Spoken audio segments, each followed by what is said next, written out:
Ok. Ok. Ok.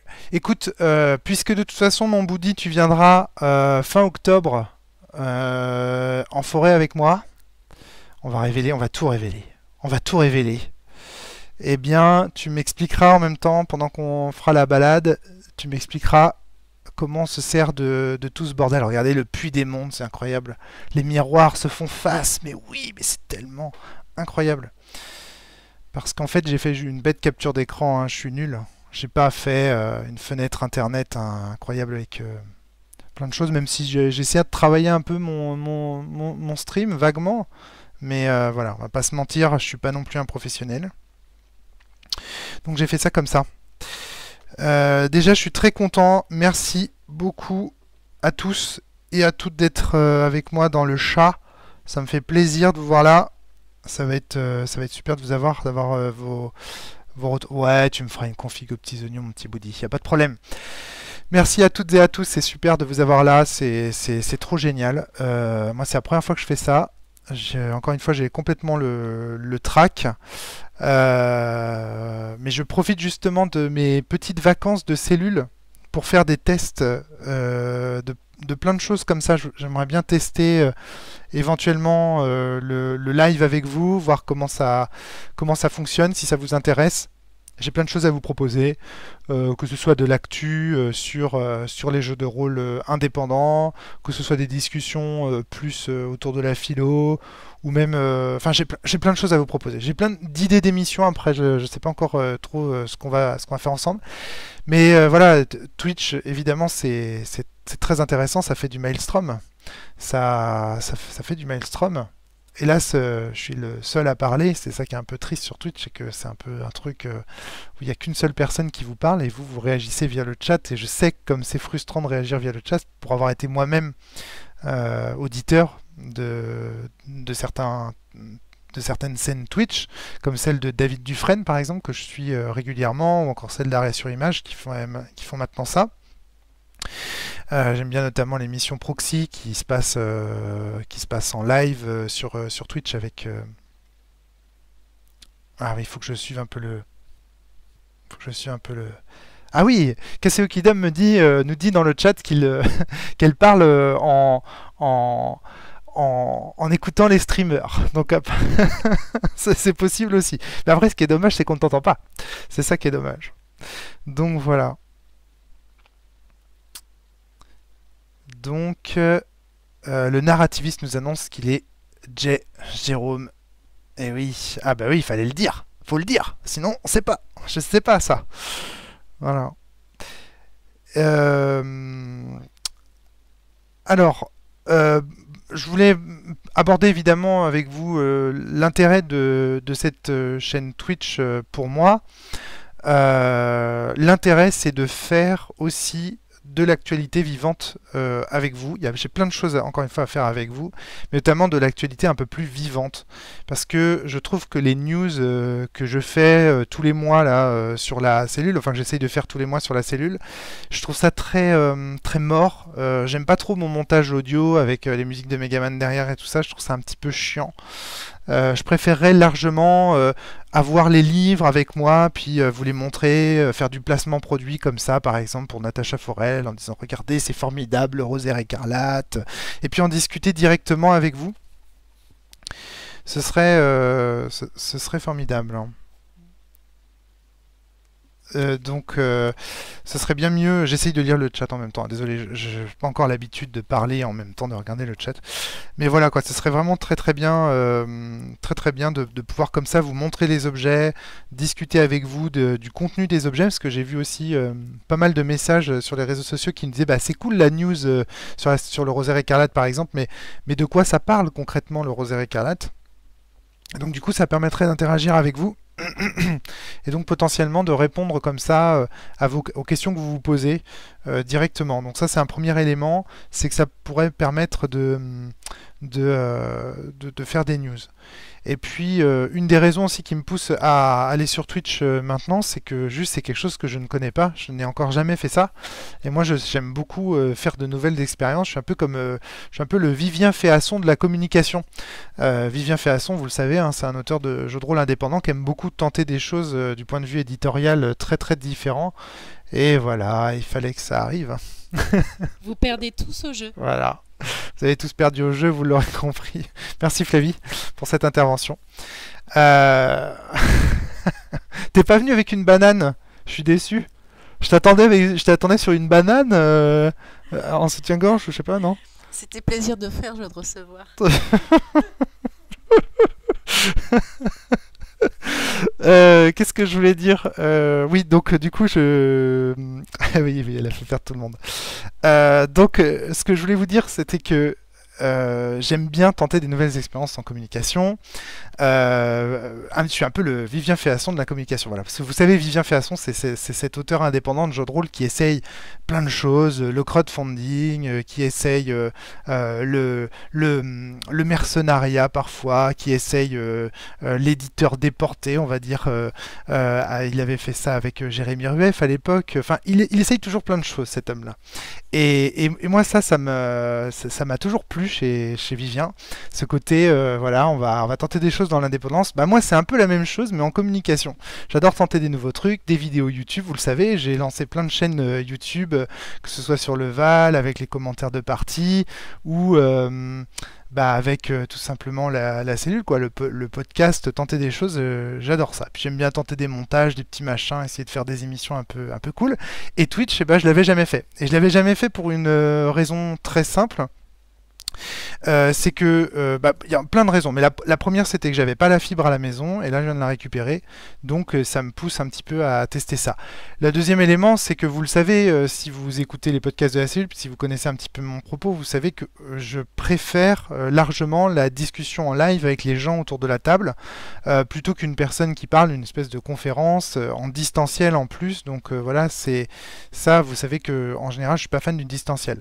Dernier élément, je suis pas fan non plus du côté regarder des gens faire des parties, jouer à des choses et ne pas participer.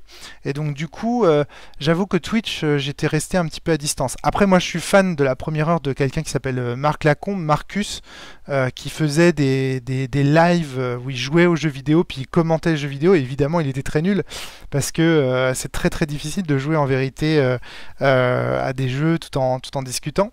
Donc j'ai toujours bien aimé quand même ce format. En même temps, pour le jeu de rôle, je trouvais que c'était bizarre de regarder des gens jouer et faire des parties. Par contre, je trouve effectivement que pour des news, pour de l'actu, pour de la discussion, je trouve ça très intéressant. Par ailleurs, vous êtes nombreux, très souvent par mail ou même via Discord à m'envoyer des messages pour me demander en fait des conseils dans le monde de l'édition.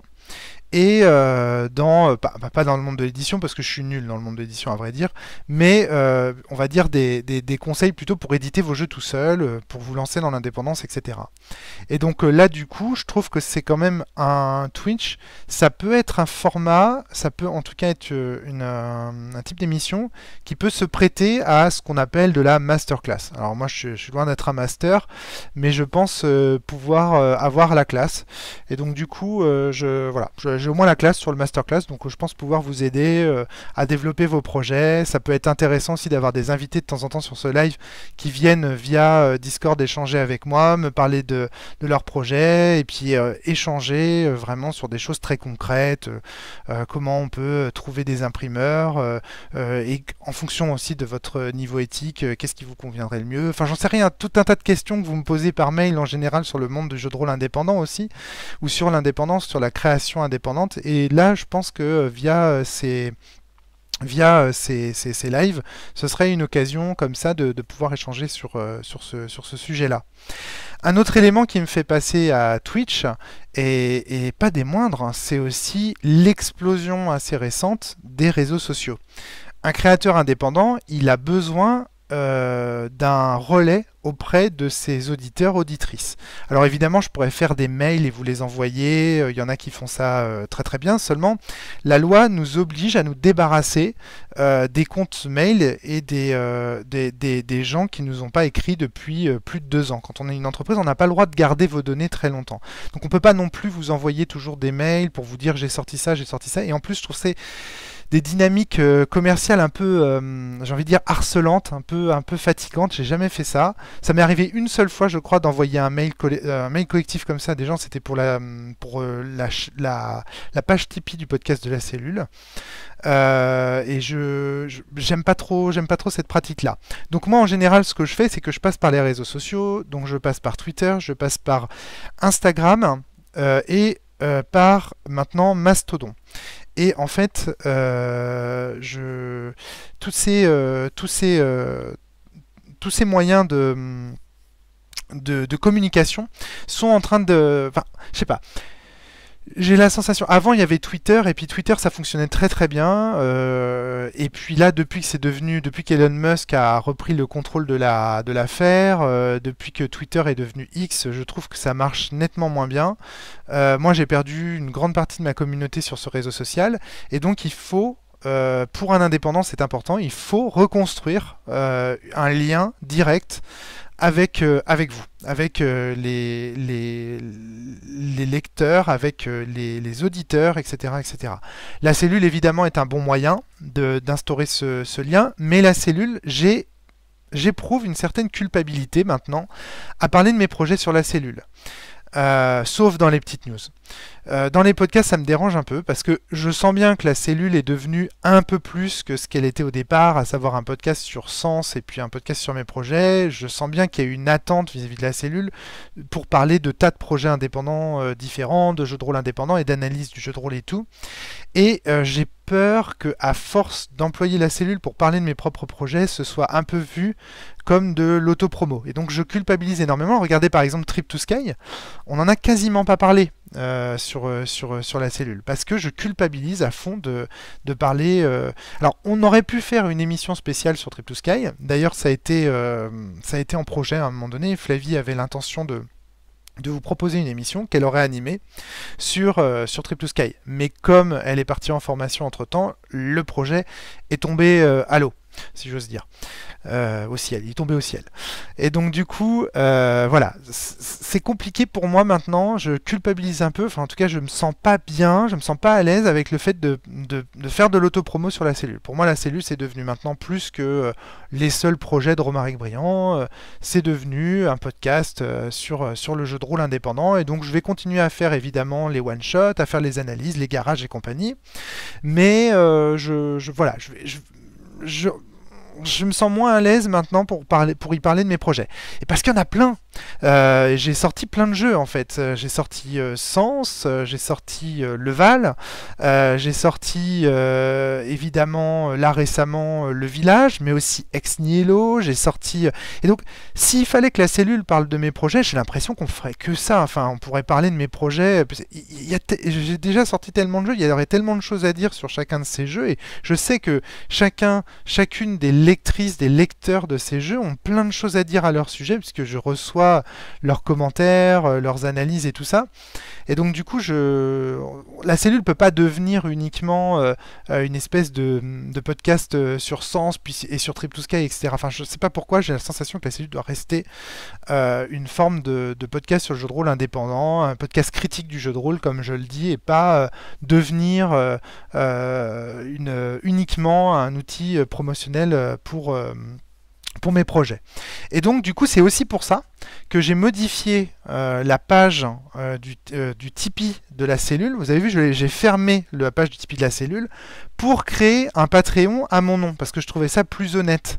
Je trouvais plus honnête de dire, bah voilà, donner, rémunérer le travail d'auteur de Romaric Briand, plutôt que de me cacher derrière un travail collectif qui est la cellule. Je trouvais ça plus honnête d'ouvrir une page Patreon à mon nom et de dire, bah voilà, là vous savez, vous donnez à moi et pas à la cellule. Je trouvais ça un peu malhonnête de se cacher derrière le collectif, et ça j'ai eu déjà de nombreuses occasions de vous en parler et de l'expliquer. Là, vous voyez, je me cache derrière personne. je suis là en live avec vous, je vous parle directement, et donc du coup je vais pouvoir aussi via cette chaîne Twitch parler un peu plus, davantage de mes projets personnels. Vous montrer justement les jeux que je fais, pourquoi je les fais, rentrer peut-être dans le game design de ces jeux, vous expliquer mes choix, pourquoi est-ce que je fais des choix de game design qui sont tel ou tel, etc. Et comme ça, j'aurais pas l'impression de prendre trop de place à la cellule. Voilà. Ce que je disais l'autre jour à Eugénie, je ne veux pas devenir le Jean-Luc Mélenchon de la cellule. Je ne veux pas prendre trop de place à la cellule non plus. Je veux être l'animateur de la cellule, ça c'est clair, parce que j'adore animer la cellule, je trouve ça très cool, mais j'ai envie de proposer, j'ai envie que la cellule ce soit un micro ouvert sur d'autres projets que les miens. Et donc là, par exemple, même si de temps en temps, bien sûr, on continuera de faire des podcasts sur mes jeux à la cellule, je veux que ça reste un podcast sur 4, on va dire, consacré à mes jeux et pas un sur un. Et c'est un peu le risque. Parce que j'ai plein de choses à vous raconter au sujet de mes jeux que du coup je ne peux plus faire, je ne peux plus raconter. Donc du coup je vais passer par ce live. Donc voilà.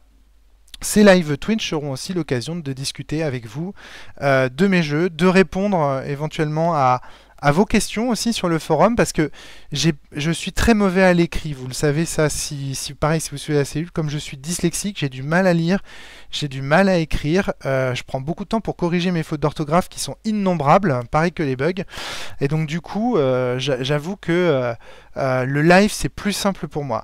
Par exemple, je peux prendre des questions que vous avez sur le forum, par exemple sur le forum de Sens, vous posez sans arrêt des questions super intéressantes auxquelles je ne peux pas répondre parce que j'ai pas le temps, parce que voilà. Là, grâce à ces lives, eh bien, je pourrais répondre à vos questions sur Sens. Et puis c'est valable pour tous les autres jeux. Je dis Sens là parce que c'est le forum qui reste encore le plus actif sur le forum romaricbriand.fr, mais ce sera sur tous les jeux, etc. Donc voilà, aussi une volonté de recréer à travers ces lives une relation avec vous, qui soit une relation d'auteur à joueur et joueuse, un peu direct, comme ça, sans passer par des réseaux sociaux qui, comme je vous l'ai dit au départ, explosent, quoi. Twitter, ça part à volo. Discord, c'est très bien, mais ça reste des communautés, je trouve, assez fermées. En tout cas, ça ne me convient pas. Et puis je trouve ça très complexe, système de salon, etc. Et j'ai aussi l'impression que en investissement en temps, ça me demanderait beaucoup d'être sur Discord. J'ai l'impression que Discord, c'est chronophage au possible. Instagram, c'est pas très adapté à ce que je fais. Moi, je montre pas beaucoup d'images, je suis pas illustrateur, je suis pas, y a rien, j'ai rien à montrer. Je fais beaucoup d'audio, je fais de la vidéo, mais je fais pas de photos. Et donc, du coup, je suis un peu mal à l'aise avec Instagram. En plus, les liens que je peux donner sur Instagram, eh bien, vous ne pouvez pas cliquer dessus. Donc, du coup, voilà, c'est pas probant. Et puis enfin, il y a Mastodon. Mastodon, ça marche. Je trouve que ça marche plutôt pas mal. C'est encore le réseau social pour moi qui fonctionne le mieux. Donc je reste sur Mastodon évidemment. De toute façon, je reste sur tous ces réseaux. J'ai pas le choix. En tant qu'indépendant, on n'a pas le choix. On doit. Comment sinon vous serez au courant que j'ai sorti un jeu. Donc j'ai pas le choix. Je dois me prêter aux réseaux sociaux. Et quitte à se prêter à des réseaux sociaux, eh bien je préfère autant me prêter au jeu du live, qui est plus vivant, comme son nom l'indique. Et je pense que je serai meilleur communicant, on va dire, par cette voie-là, et que l'interaction sera plus intéressante. Alors voilà, c'est un pari que je fais.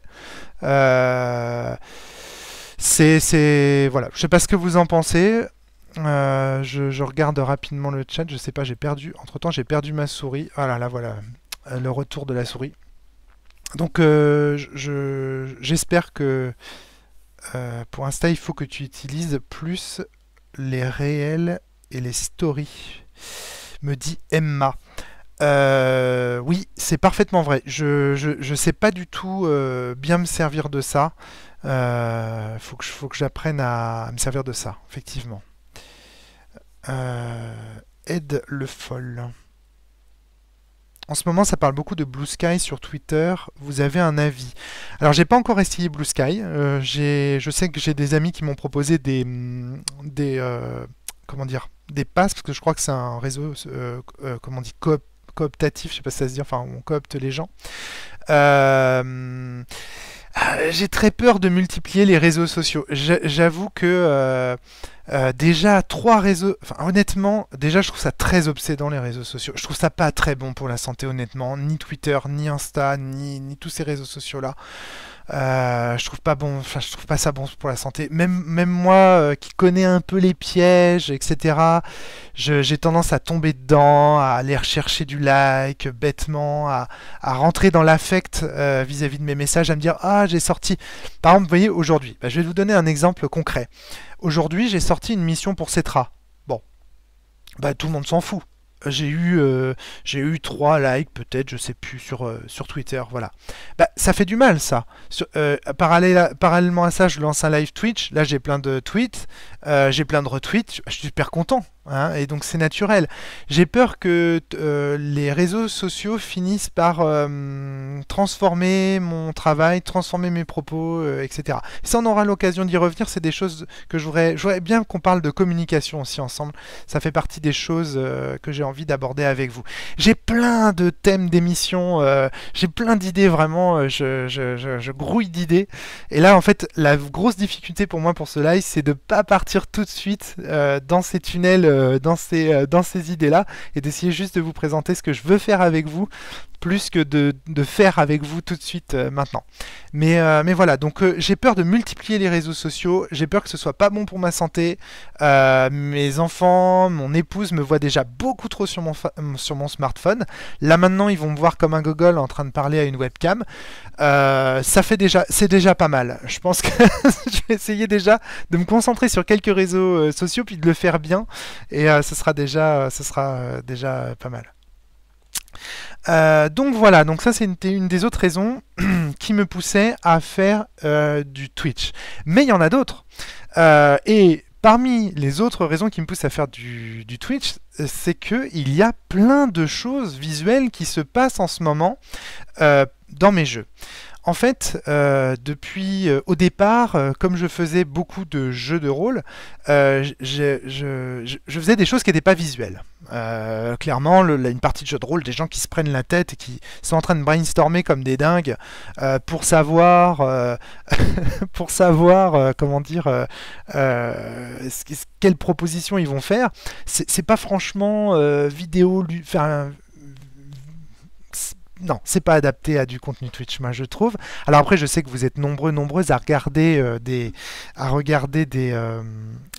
comment dire, des lives, des gens qui jouent des actual play, voilà, en live. Moi, c'est pas ma cam. Je ne vous en proposerai pas. Donc voilà, je suis désolé pour celles et ceux qui voulaient ça. Alors oui et non, alors je vous en proposerai pas, ça dépend pourquoi. Par exemple, j'ai des vidéos de parties d'Ex Nihilo, par exemple, qui sont concrètement des vidéos de parties de jeux de rôle, que j'aimerais bien commenter, par exemple, sur Twitch. Donc ça, c'est un peu de l'actual play. De la même manière, quand on fait... c'est aussi un des trucs que je voudrais faire, c'est faire des parties de Val en ligne via Twitch. Ça aussi, quelque part, c'est de l'actual play. C'est pas de l'actual play de jeux de rôle, mais c'est de l'actual play de jeux de société. Ça se commande, c'est intéressant. Voilà. Donc, en tout cas, tant que je faisais du jeu de rôle, en tout cas, à mon sens, hein, ça ne se prêtait pas à du Twitch. Mais là, il se passe quelque chose, c'est que ma communauté est de plus en plus composée de codeurs, d'informaticiens. Ça a commencé par Siol, qui a fait, donc quand le Val est sorti, il y a des tas de codeurs qui sont arrivés dans mon entourage et qui m'ont dit mais ça ça se prête au jeu en ligne, on veut coder le Val sur PC. Le premier qui m'a proposé ça, c'est Siol, qui a donc produit la magnifique application du Val des Étoiles qui est restée très très longtemps sur le Play Store mais qui en est sortie maintenant à cause d'une mise à jour du Play Store où ils ont voulu en gros éliminer des applications qui n'étaient pas assez utilisées ou qui n'étaient pas assez sécurisées. Et donc du coup apparemment c'est reparti. Et donc elle est partie cette application malheureusement, mais en tout cas voilà, avec le Val, j'ai rencontré des codeurs. Et parmi eux évidemment, mais Darky m'avait aussi proposé, lui qui déjà s'était intéressé à Sens et qui avait déjà fait les sites et tout ça, évidemment s'est intéressé au Val aussi à coder. Il a commencé à faire des projets, il y a eu Pierre aussi, Milaz, qui s'y est intéressé, puis Michel, suivi par des gens qui ont voulu coder des IA, évidemment François Néron, qui récemment a codé donc une application pour jouer au Val en ligne. Donc en gros, mes projets versant de plus en plus dans le monde du jeu de société, ont commencé à intéresser des codeurs, et donc ça a commencé à faire sens de pouvoir montrer quelque chose. Et là, on arrive à un summum qui est Le Village, donc qui est le jeu qui est sorti très récemment, que Darky a codé carrément sur PC. Et là, du coup, on obtient quelque chose qui visuellement, en fait, peut être montré, qui a un intérêt à montrer. Il y a eu avant cela, un peu avant cela, François Néron, donc qui a codé aussi le Val en ligne, et avant cela encore, Vincent Mainviel, qui a produit tout un tas de matériel pour jouer à Vademecum en ligne sur Roll20. Et avant lui, Sherine Ford, qui avait commencé, initié cette idée de produire du matériel pour jouer à Vademecum en ligne. Et là, d'un coup, vous comprenez, ça commence à faire sens. C'est-à-dire que on a de plus en plus de gens qui jouent sur table virtuelle à mes jeux. On a de plus en plus de propositions ludiques qui se prêtent à se coder, à se montrer via des procédés informatiques qui sont visuels, en fait, en gros, qu'on peut regarder, qu'on peut montrer, etc. Et donc, du coup, ça commence à prendre sens de pouvoir proposer une chaîne Twitch qui serait consacrée à ces jeux, en montrant, peut-être en parlant de code avec les intéressés, en faisant des parties de Val en ligne avec éventuellement des commentateurs. Tiens, je suis en train de faire tomber mon clavier. Des commentateurs, des commentatrices qui pourraient arriver, parler, etc. Enfin, vous voyez, il y a tout un truc là qui... D'un coup, il commence à y avoir suffisamment de matériel, la masse critique est atteinte, pour pouvoir proposer quelque chose sur Twitch comme ça.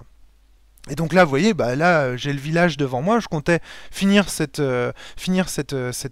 live par une partie de village, éventuellement qu'on continue à parler, à développer stratégie ensemble. Donc voilà. Allez, je rattrape rapidement le chat parce que ça se fait en vrai.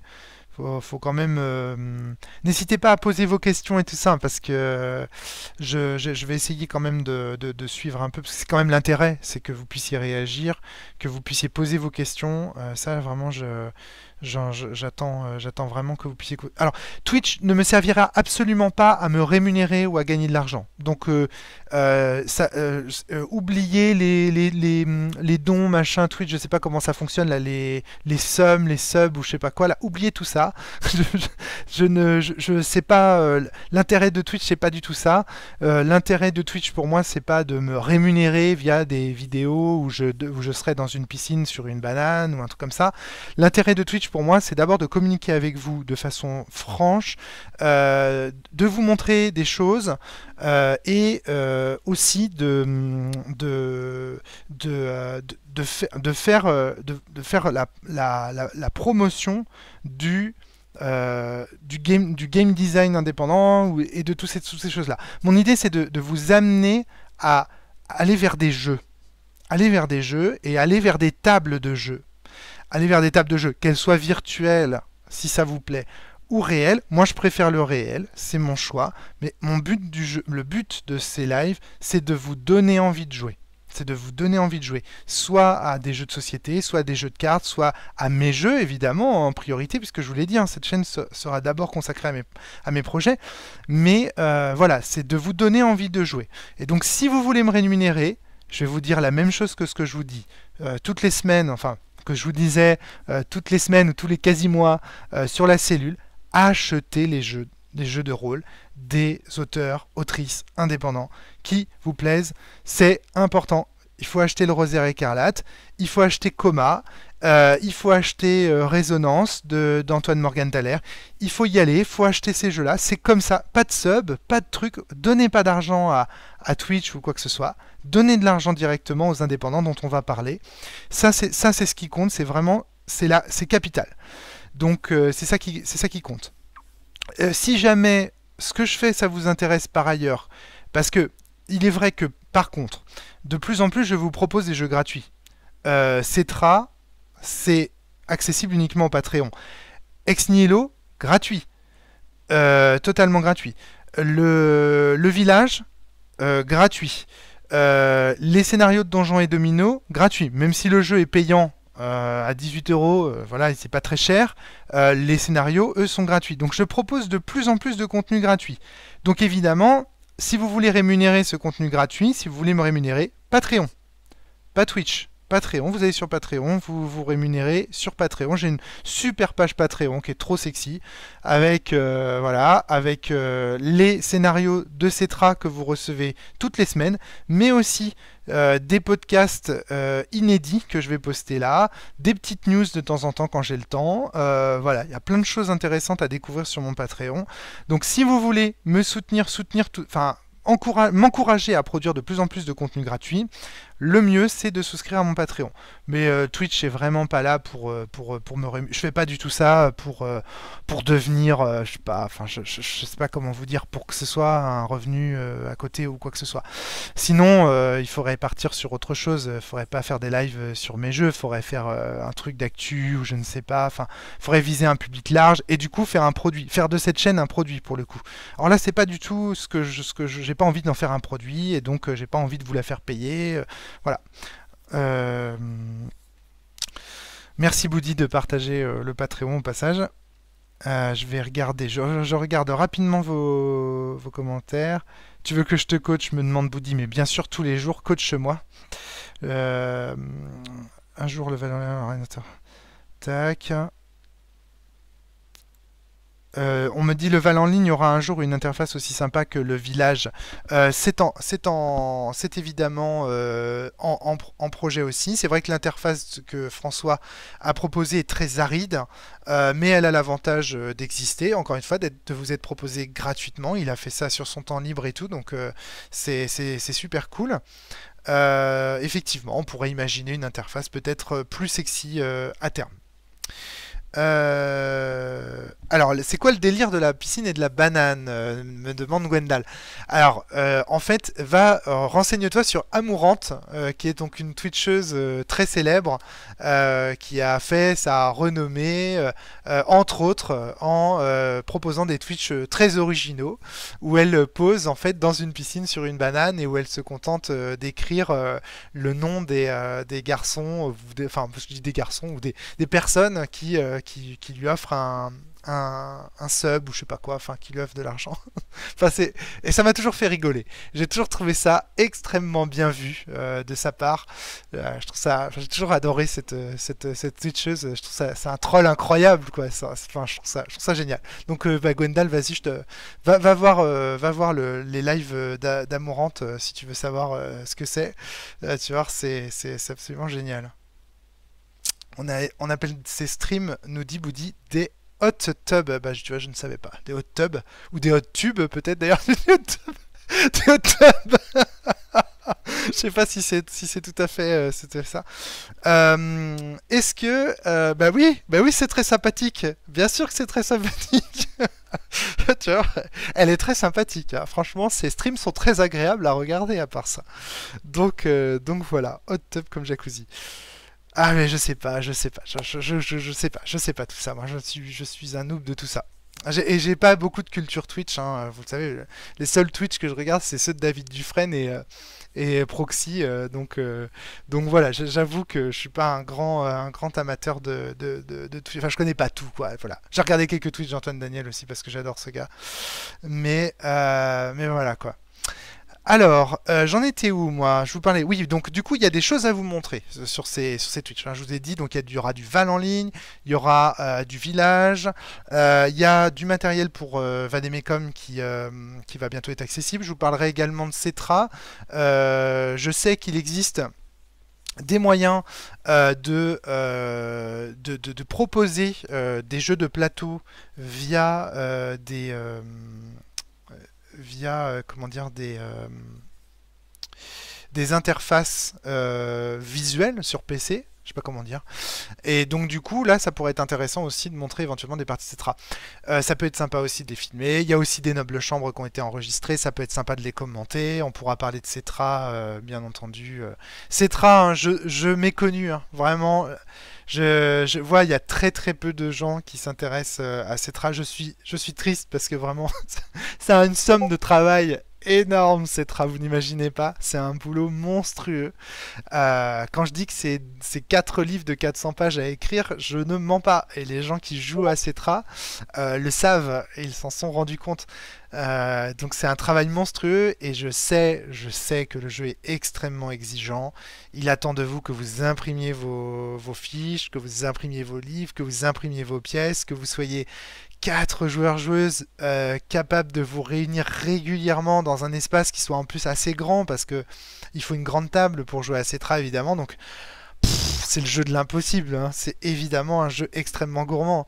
Mais Cetra, Boudidi, c'est un vrai banger. Cetra, c'est un bon jeu. Voilà, moi j'ai envie de le défendre ce jeu. D'abord, je pense que c'est une suite tout à fait honorable à l'univers de Sens. Il reprend plein de personnages, plein de codes, et puis plein de thématiques à travers les parties qu'il propose. Ce sont des véritables parties de jeux de rôle dont le système de résolution est un wargame. Et justement, on en venait avec la Citadelle, on avait fait un week-end consacré à Cetra il y a assez peu de temps, et on en venait à cette conclusion que, en fait, tiens, c'est marrant ça, j'ai entendu un bouic là. Vous l'avez entendu aussi, peut-être? Et donc on en venait à cette conclusion qu'en fait ce qui est intéressant avec Cetra, c'est que le jeu nous propose plein de problématiques, il nous met dans plein de situations, et en fait la seule chose qu'on a pour résoudre ces situations, c'est de la communication et de la guerre, de la violence en fait. Et le fait qu'on soit entre la communication et la violence et qu'il n'y ait pas d'autre moyen de résoudre les conflits, eh bien, ça crée vraiment une ambiance de géopolitique. Je peux pas le dire autrement.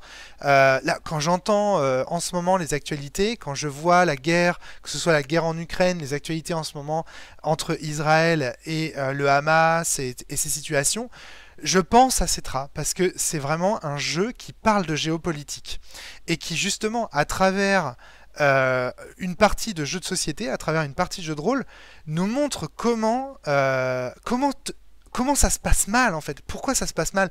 Pourquoi en géopolitique on ne se comprend pas? Pourquoi les acteurs sont pourquoi les acteurs sont autant préoccupés par leurs intérêts? Pourquoi même s'il y a des lois internationales, on les respecte pas, etc., etc. Et le jeu se veut vraiment une exploration de ça. Et je trouve que les nobles chambres, ces scènes où on répond à des parlementaires, elles simulent ça à fond. Alors voilà, je sais que Boudi joue à Cetra. Peut-être dans le chat, Boudi me dire si tu as quelque chose à rajouter par rapport à ce que je viens de dire ou si ça correspond un peu à ton sentiment aussi. Mais là, par exemple, et alors, par contre, attention, Cetra, c'est un jeu problématique. Pour moi, il est autant problématique que Sens sur certains points, c'est-à-dire que il peut dégénérer entre les joueurs doivent vraiment il doit y avoir des clauses de sécurité émotionnelle très importantes entre les joueurs. Les joueurs doivent vraiment bien se parler entre eux parce que potentiellement il peut y avoir des malaises, de l'incompréhension. Là, dans les dernières parties de Cetra auxquelles j'ai assisté, il y avait notamment un joueur qui était attaqué de toutes parts, en fait, qui se retrouve un peu dans une situation de paria sur la scène internationale. Et c'est dur à vivre. Je sentais que le joueur avait vraiment des difficultés à vivre cette situation de paria et il avait du mal. Et justement, d'ailleurs, il avait des actes, c'était très intéressant parce qu'il avait des réactions violentes. C'est-à-dire que comme il était paria, ben, il construisait des tanks et il attaquait. Enfin, c'était vraiment très intéressant à observer. Le problème, c'est qu'il y a des moments où on ne sait pas. Est-ce que c'est le joueur? Est-ce qu'on est dans le jeu? Est-ce que c'est le personnage qui l'incarne? Vous voyez, il y a toujours ce problème. C'est un peu un jeu dysfonctionnel, Cetra. Et il est volontairement dysfonctionnel. Et c'est pour ça qu'il ressemble aussi à Sens et qu'il s'inscrit complètement dans la continuité d'un jeu comme Sens. Donc voilà, voilà, j'en ai fait la promotion. En tout cas, je pense que ces lives aussi seront l'occasion de revenir avec vous sur Cetra, de parler un peu du jeu, de vous donner envie aussi d'y jouer. éventuellement de vous montrer du matériel, des tas de choses visuelles et tout.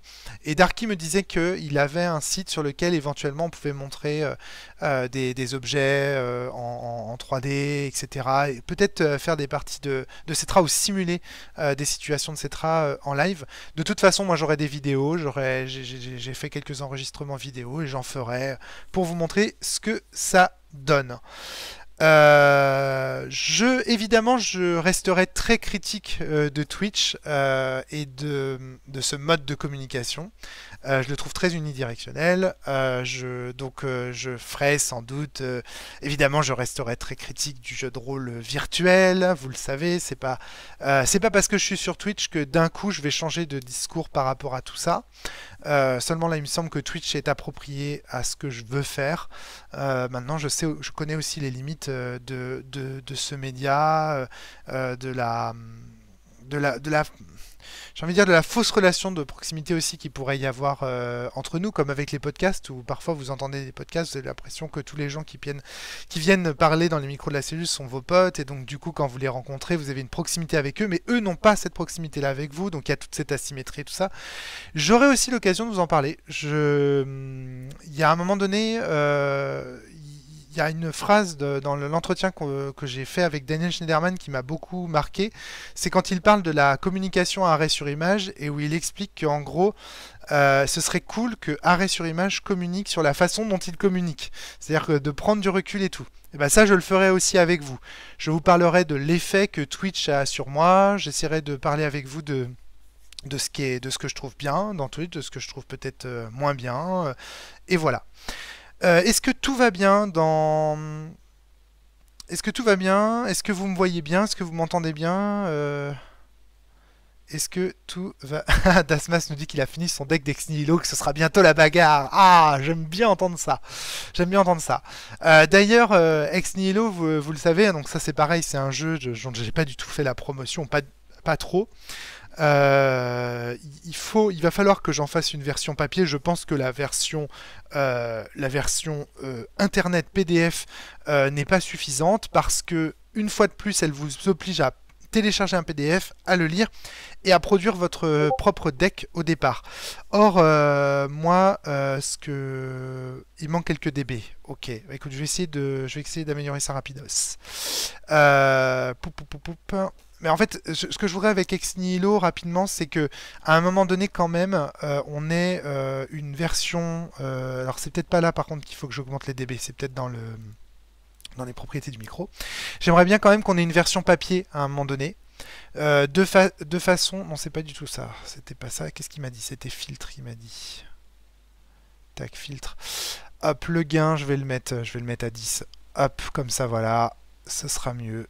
Tu me dis Boudi, hein. Tu me dis si c'est trop, si c'est pas assez, si c'est bien. Tu me dis ça. Faut savoir que Boudi est ingé son, hein, enfin, il est ingé son. Il est musicien, professionnel, donc il maîtrise un peu. Il domine le game. Le filtre limiteur. Ok. Je vais mettre filtre limiteur, comme il me dit de faire. Donc voilà, j'aimerais quand même à un moment donné on puisse avoir une version papier d'Ex Nihilo pour une raison très très simple, c'est que je pense que le coût d'entrée d'Ex Nihilo reste trop élevé. Il reste trop élevé, le fait de devoir faire ces jeux, tout le monde n'est pas un créatif, tout le monde n'a pas forcément envie de se faire son propre deck Ex Nihilo. C'est bien limiteur, hein, que tu me dis. Hein. Je fais ok, hein, ok. Je mets les valeurs par défaut comme ça et puis voilà, hein, je ferme. De toute façon, on aura l'occasion d'en discuter, Boudi, de la technique. On parlera technique tous les deux, ça va être super cool. Donc voilà, donc sur du Chocapi, je sais pas comment. Donc en tout cas voilà, je pense que Ex Nihilo reste encore trop exigeant parce que justement il est en PDF, donc il nécessite d'imprimer, qu'il nécessite de créer son propre deck, qu'il nécessite donc d'utiliser un outil, la médiation d'un outil PC, puis ensuite d'imprimer le deck, etc. Donc il y a quand même toute une espèce de conditions d'entrée comme ça. Donc ce que je voudrais faire assez rapidement, c'est de proposer une version papier d'Ex Nihilo, où en plus avec Antoine Morgenthaler, faire avec Hugo aussi, un petit nouveau qui m'a fait plein de retours super intéressants sur Ex Nihilo. On a plein d'idées, on a plein de projets sur Ex Nihilo, et donc reproposer. Il y a notamment un objectif qui va être modifié, qui est l'objectif guerre, je peux vous le spoiler, hein. L'objectif guerre qui va être rebaptisé l'industrie. L'industrie bien sûr au sens de Saruman, l'industrie bien sûr au sens des Tiganis. L'industrie, c'est celle qui détruit la nature au profit du sang et des larmes. Voilà, et donc du coup on aura l'occasion d'y revenir, mais potentiellement, enfin non, c'est sûr même maintenant, l'objectif guerre va être rebaptisé industrie. Et ça c'est quand même une énorme modification.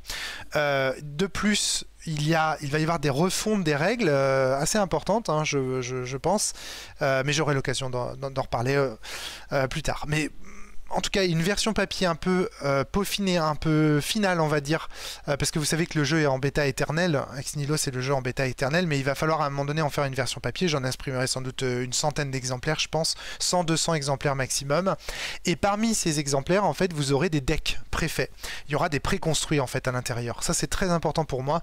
Je veux que, quand on achète le jeu, on reçoive aussi un préconstruit de façon à ce qu'il n'y ait pas ce coup d'entrée de faire son deck. Parce que, par contre, une fois qu'on a fait une partie d'Ex Nihilo, c'est sûr et certain on est capable de faire un deck. C'est-à-dire qu'une fois qu'on a goûté au jeu, d'abord je pense que y goûter c'est adhérer, parce que vraiment le jeu a un potentiel énorme.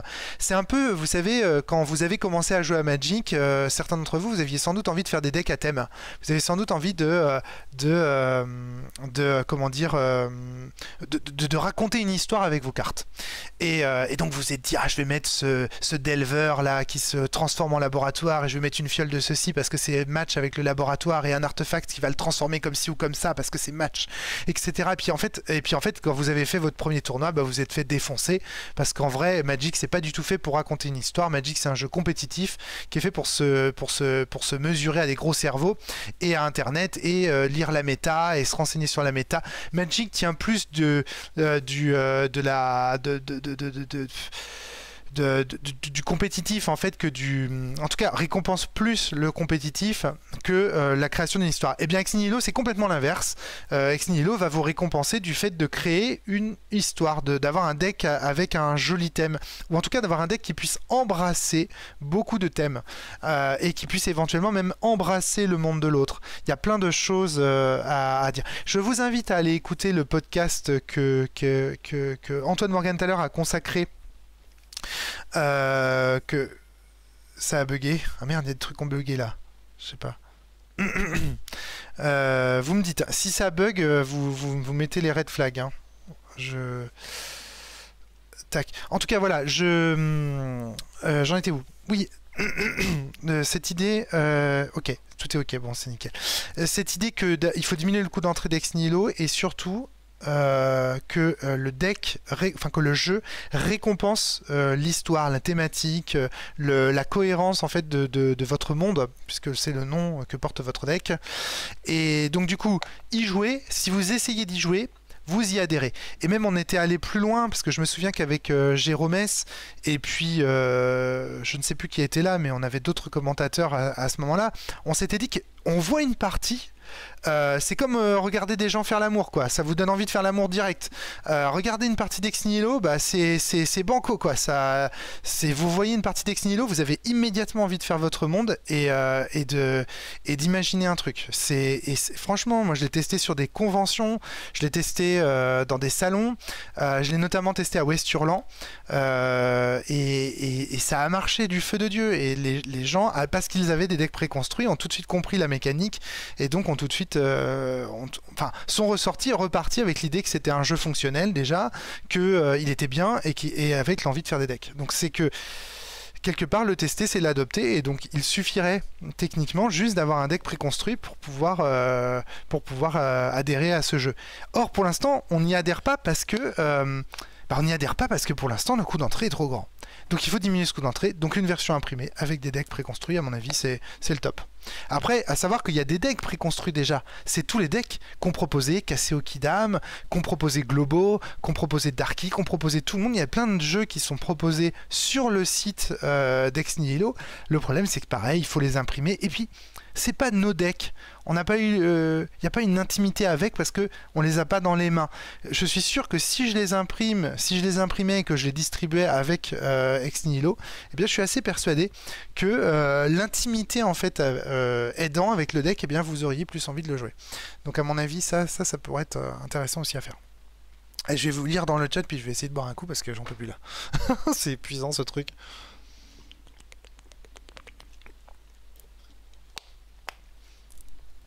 Alors, qu'est-ce que vous me racontez de beau? Le Romaric Multiverse, bah oui, il existe. Ce n'est pas une chimère. L'industrie, c'est la Shinra. Oui, c'est vrai. C'est vrai, c'est exactement ça. La Shinra, complètement. Complètement.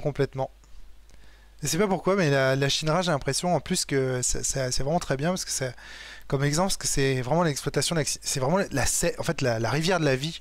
Je sais pas pourquoi, quand j'imagine la sève dans Ex Nihilo, j'imagine un truc vert, vert luminescent comme ça, comme l'est la rivière de la vie. Donc effectivement, c'est assez intéressant comme comparaison, la Shinra, je trouve pas mal. Effectivement. Alors, donc, bah voilà, je vous ai présenté en gros. Alors évidemment, je vous ai dit aussi qu'il y aurait un peu de philo. Vous le savez, hein, moi... je suis fan de philo et puis j'en mets un peu partout dans mes jeux. Comme le montre ce magnifique fond d'écran, j'ai toujours mon Wittgenstein avec moi. Mon petit Wittgenstein est toujours là. Et avec le jeu LOL de Darky, ça m'amuse beaucoup. Je l'ai gardé parce que je trouve ça vraiment champion. Évidemment, j'aurai l'occasion de vous parler aussi de philo. J'essaierai de vous présenter à travers les jeux que je présente, éventuellement les théories philosophiques qui sont sous-jacentes. Parce qu'il y en a partout. J'en ai mis partout de la philo dans mes jeux. Voilà. Je ne lis quasiment pas de romans, je ne lis que de la philo. J'adore ça, j'adore la réflexion, j'adore l'anthropologie aussi. Là récemment, j'ai lu une excellente bande dessinée qui s'appelle Anent, qui m'a été prêtée par une bande dessinée sur l'anthropologie qui m'a été prêtée par Darky. Qui est donc une... hop là, je vais remettre juste... si j'y arrive... Voilà, un petit fond, histoire de... Donc, qui m'a été prêté par Darky et qui parle en fait de ces anthropologues qui partent en Amazonie à la recherche de peuples isolés qui disposent de leur propre théorie de l'esprit, de leur propre vision du monde, etc. C'était vraiment une BD très intéressante. Et donc voilà, ce sera aussi peut-être l'occasion de vous en parler parce que je sais que par exemple quelqu'un comme KF aime beaucoup les magies de Trip to Sky. Et bien par exemple, il faut savoir que toutes les magies de Trip to Sky m'ont été inspirées de l'anthropologie et de recherche anthropologique réelle au sujet de la magie. Et donc par exemple, j'aurai l'occasion comme ça, en décrivant certains passages de mes jeux, et bien peut-être de revenir aussi sur des théories philosophiques qui m'ont intéressé et éventuellement de vous parler d'anthropologie, de philosophie et tout ça.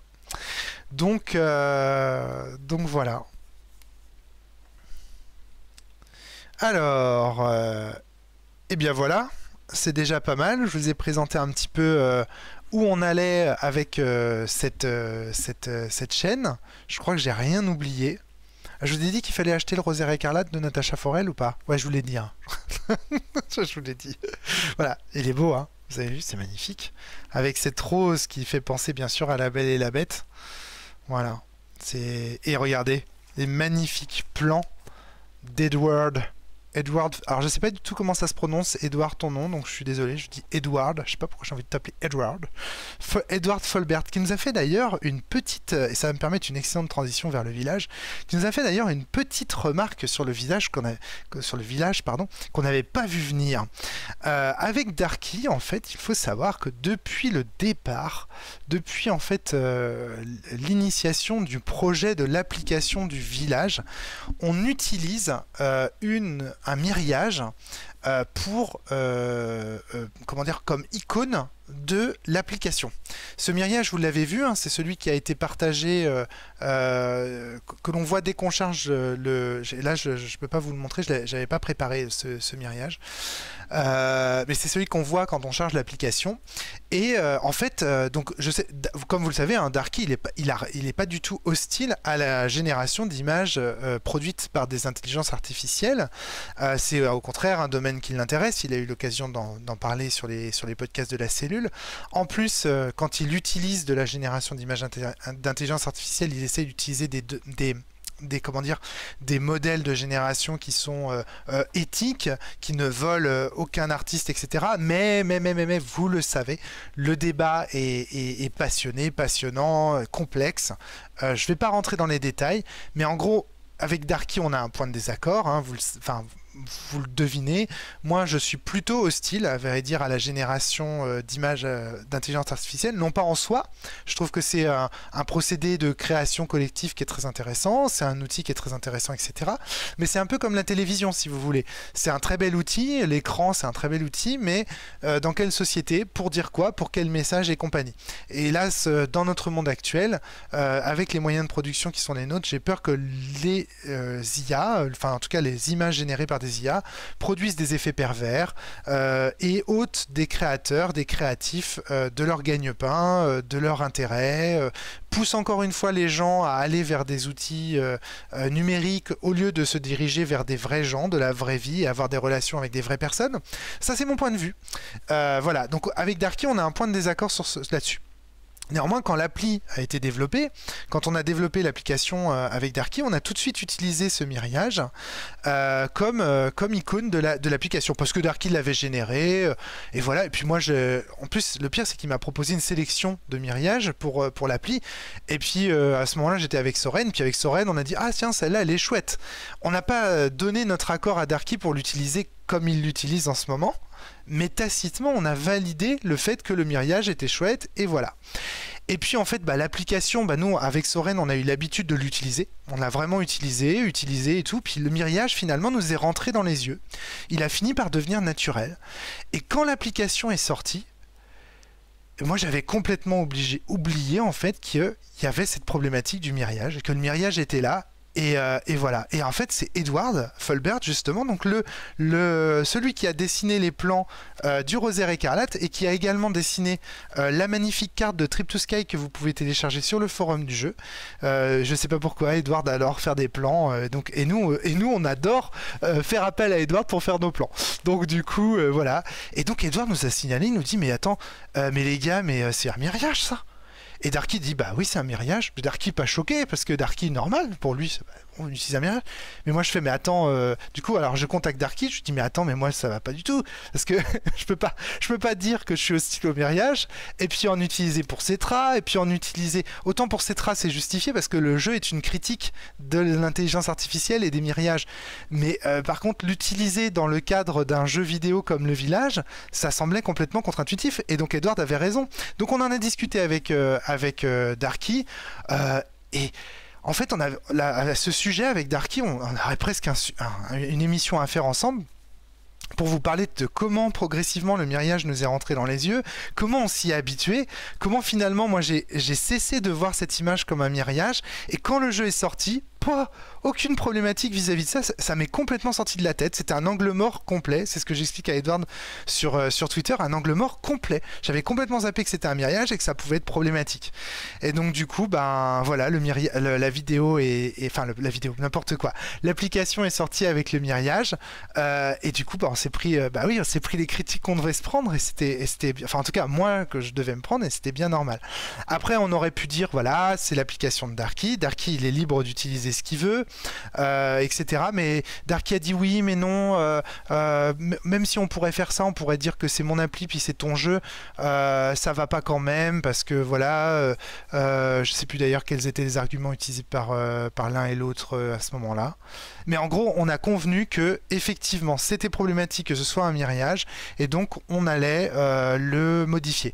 Donc on a plein d'idées, on a plein d'auteurs, autrices auxquels on va faire appel pour proposer un nouveau logo pour le village. On a plein d'idées. Enfin voilà, nous on adore travailler avec des illustrateurs et des illustratrices. D'ailleurs, mon prochain projet secret, va être illustré par Alice Oumrani, que je salue au passage, et qui est une excellente illustratrice. Donc je travaille avec des illustrateurs sur tous mes projets.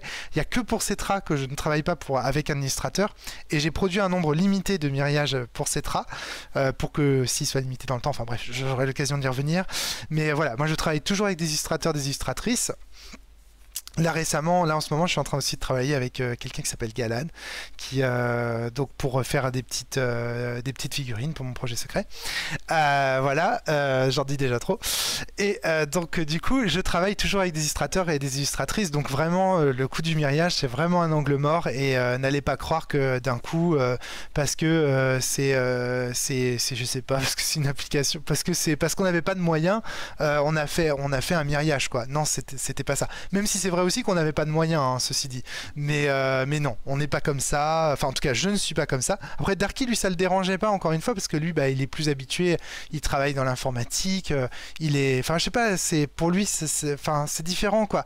Je vous invite à réécouter une fois de plus les podcasts consacrés au miriage qu'on a enregistrés à la cellule si vous voulez avoir un avis plus détaillé de ce que pense Darky, mais c'est complexe. On peut pas, et puis c'est ce que je disais à Darky, encore une fois, on peut pas être... vous voyez, je vous dis, moi je suis contre les miriages, entre guillemets, mais qu'est-ce que ça veut dire? C'est encore du débat public à là, je suis pro, je suis anti, c'est encore du débat public de facho, quoi. Tu vois, on n'est pas contre les miriages, on n'est pas pour les miriages, ça n'a aucun sens. Ce qu'il y a, c'est l'outil est formidable, c'est un outil intéressant, on aurait pu imaginer que par exemple un collectif d'auteurs se mette ensemble pour utiliser cet outil pour produire des œuvres qui soient vraiment des œuvres collectives, par exemple. Enfin, plein de choses. On peut imaginer plein de choses. En gros, l'IA peut aussi amener du collectif, et donc attention.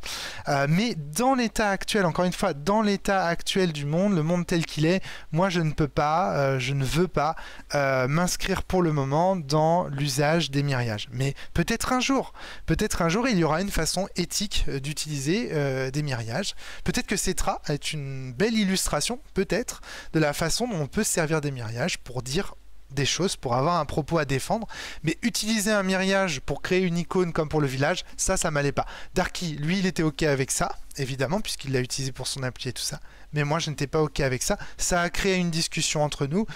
C'est très intéressant d'avoir des discussions. Ça n'a pas du tout une dispute, hein. Edward, parce que j'ai reçu un mail après, un petit message d'Edward qui nous disait « Ah, mais c'était pas pour mettre la merde ou quoi ?» Pas de problème. Avec Darky, on a vraiment une relation très apaisée, on peut discuter très profondément des choses. On a plein de points de désaccord avec Darky, on s'entend très très bien, on discute, on transige, on fait... Voilà, la miriage aurait pu rester, mais Darky n'a pas Enfin, comment dire, il n'y avait pas un propos politique pour lui d'afficher ce miriage pour le village, donc il a estimé que c'était plus important, on va dire que mon désir de retirer le miriage était plus important que l'importance que lui mettait à le mettre. Enfin, vous voyez ce que je veux dire? Donc on a transigé, on a discuté, c'était intéressant, c'était passionnant, et à tel point qu'on s'est dit à la fin, il a dit mais ça ferait une super idée d'émission, ça ferait une super idée de podcast. Donc voilà, je sais même pas si Darky est là, j'espère que je dis pas trop de la merde, parce que je suis tout seul à parler, donc ça se trouve Darky est pas du tout d'accord avec ce que je raconte. J'espère que je trahis pas ta pensée, mon cher Darky. Mais voilà, enfin, en tout cas, on a discuté de tout ça. Et ah d'accord, Edward Edelfort, ça y est, je viens de comprendre que Edward était dans le chat. Ok, mais non, tu passes pas pour le père Fouettard. T'inquiète, il y a aucun problème, Edward. Au contraire, c'est super. Heureusement que t'as soulevé ce point-là, parce que si tu nous avais pas signalé cet angle mort-là, tu comprends, ça aurait pu même nuire au propos de Cetra. Parce qu'on aurait pu dire, oui, mais regardez, Romaric Briand, il dit oui, Cetra, propos critiques des IA, etc. Mais regardez, quand il sort une petite appli, il n'hésite pas à faire appel au miriage comme un gros sac. Et donc, du coup, ça aurait pu même nuire à d'autres de mes projets. Donc, au contraire, soyez critiques, n'hésitez pas à critiquer ce que je produis, à me faire des remarques, je ne le prends jamais mal, à moins que ce soit des pures remarques ad hominem, gratos et tout ça, n'hésitez pas à me dire quand ça va pas, quand il y a un problème, quand le son il est trop haut et qu'il y a besoin de filtre, n'hésitez vraiment pas, moi je suis ouvert vraiment à la critique, sinon je ne critiquerai pas les autres. Pour moi, critiquer c'est sain, c'est pour ça que j'aime Arrêt sur Image, c'est pour ça que j'aime Daniel Schneiderman, c'est pour ça que je suis fan de tous ces critiques.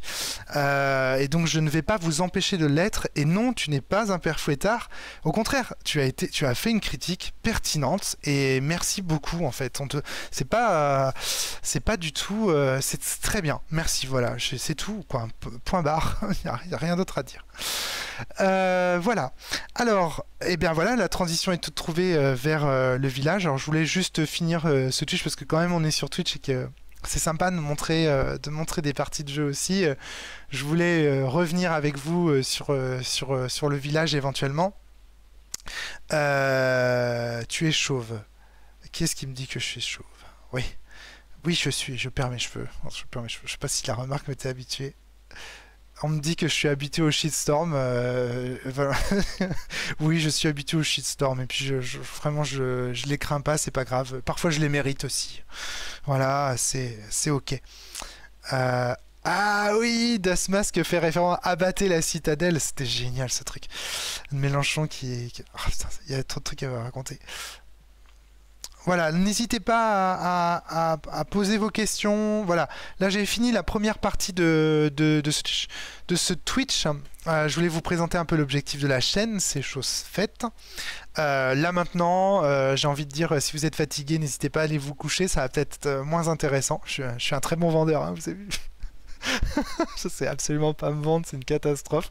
Enfin voilà, là ce que je compte faire avec vous, c'est vous me faire une petite partie de village et vous montrer comme j'ai du skill. Voilà, donc là vous voyez qu'il y a 14 parties consécutives de village qui ont été remportées sur cet ordinateur. Et c'est rien hein, par rapport à ce que je peux faire. Donc voilà, j'étais juste pour vous parler un petit peu du village aussi à la fin de ce live. Si vous avez des questions, moi j'attends volontiers vos questions sur ce live, sur la chaîne. Si vous avez des questions, voilà, j'attends ça avec impatience. Ouais, il y aura un replay. J'essaye. Là, tu vois, j'ai activé un truc qui enregistre en fait. Voilà, j'enregistre le truc, donc je pense qu'il y a moyen, il y a sans doute moyen après de diffuser la vidéo, puisque ça se fait peut-être sur YouTube, etc. Vous avez vu aussi que je mets pas de musique sur mes lives. Boudi, lui, il fait de la musique, il met de la musique, c'est trop cool. Moi, je fais pas de musique, et j'ai pas envie de faire de la musique générée par des IA. Non mais j'ai pas envie de mettre de la musique sur les lives, je trouverais ça un peu bruyant. Le village dispose sur iOS Darky. Darky, on te demande si le village sera disponible sur iOS. Alors, je peux répondre un petit peu pour lui. En fait, le problème de l'iOS, mon cher Das Mask, c'est que je sais qui tu es, hein, Das Mask. Je t'ai reconnu, hein. Je te connais. Mon cher Antoine, mais le problème des iOS, c'est que figure-toi que c'est payant et c'est très cher. Ça doit nous coûter 100 balles par an si on veut proposer une appli gratuite sur iOS. Et ça, du coup, pour une appli gratuite, ça fait cher, quoi. Donc, je pense que Darky va te mettre tout ça dans le chat, mais je pense que voilà. Donc ça veut dire rendre l'appli payante potentiellement. Voilà. Donc c'est chiant. C'est très très relou. Donc voilà. Pouf pouf pouf. Je voulais vous dire aussi par rapport à ces live tweets, n'hésitez pas à poser des questions sur le forum. C'est le canal le plus calme, le plus safe, le plus sympa pour me poser des questions auxquelles je pourrais répondre pendant ces lives. Donc n'hésitez pas à réactiver le forum. Je sais que le forum ça fait vraiment rétro et que ça fait boomer. C'est vraiment un truc de vieux le forum, mais c'est vraiment très pratique pour moi. Ça permet aussi de montrer vos questions à l'écran. Bon, tu me diras, je pourrais le faire aussi par mail, mais bon, ça m'obligerait à sortir mes mails. Vous verriez des choses que j'ai peut-être pas envie que vous voyez, notamment sur les projets secrets. Voilà. Un truc aussi dont je vais parler dans ces live tweets, c'est la comptabilité. On va parler de chiffres. Je vais vous montrer. J'ai avec moi, j'avais une vieille émission comme ça qu'on avait prévu de faire avec Christophe Beclet, qui était Christophe Guillaume Beclet, qui était donc de vous parler de la comptabilité, de vous montrer mes chiffres de comptabilité depuis le début de la création de romaricbrillant.fr, et donc de Romaric Brillant Édition, on va l'appeler comme ça, pour vous montrer combien gagne un auteur indépendant. C'est super intéressant. Et donc voilà, on parlera aussi popote un petit peu les chiffres. J'hésiterai pas à vous parler de tout ça. Pouf, hein. Allez, je vais regarder rapidement.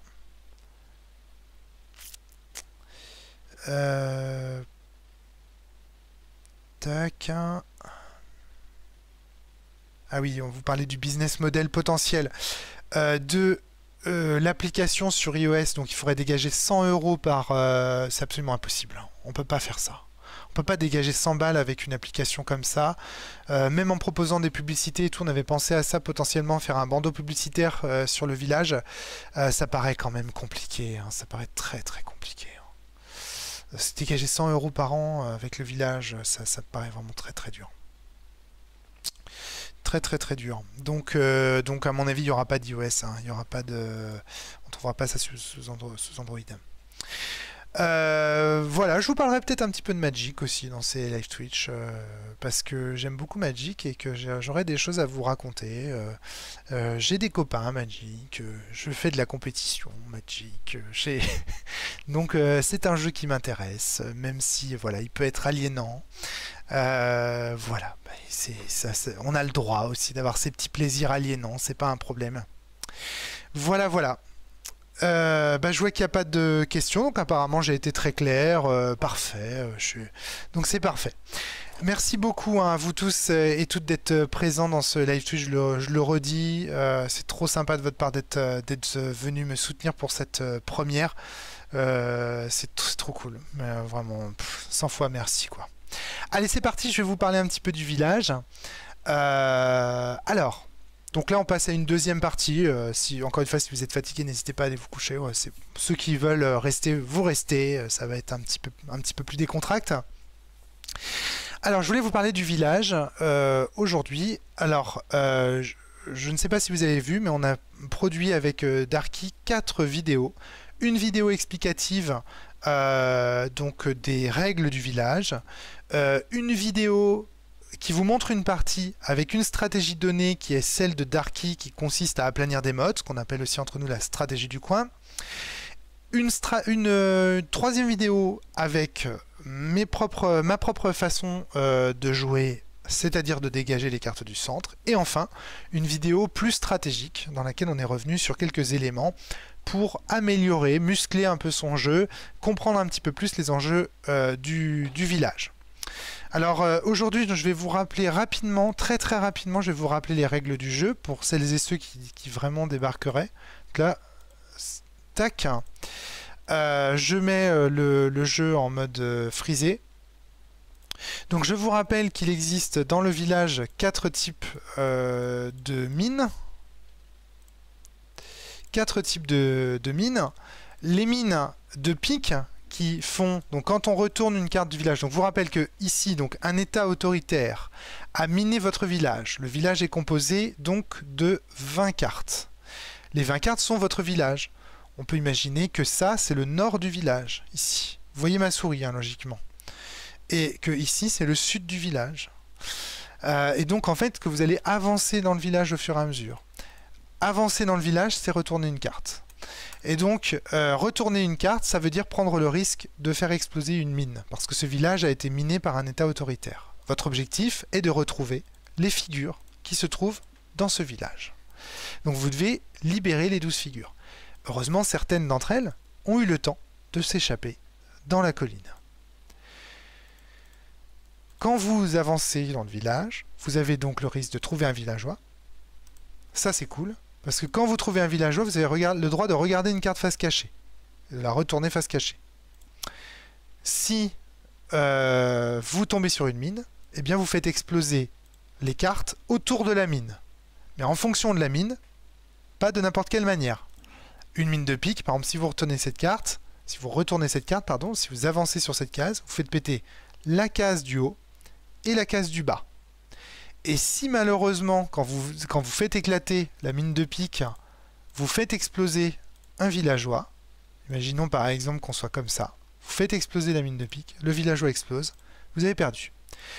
Donc la mine de pique fait exploser là et là, la mine de carreau fait exploser tout autour d'elle, comme ça, et enfin, la mine de trèfle, elle fait péter les 3 cartes. Alors attendez, hop, je vais mettre ça bien. Voilà, la mine de trèfle, imaginons que je fasse péter cette mine, elle fait péter les 3 cartes qui se trouvent ici.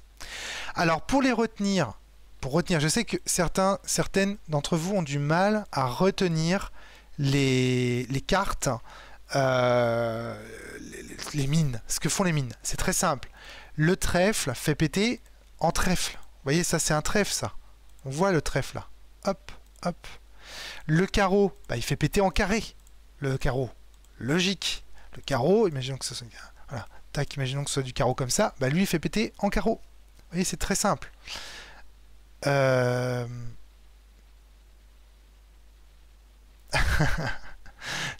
Jérôme qui devrait être sérieux en tant que fan du village. Oui, il va falloir être sérieux, Jérôme. Donc voilà, donc le carreau fait péter en 4, et enfin le pic lui fait péter en 2.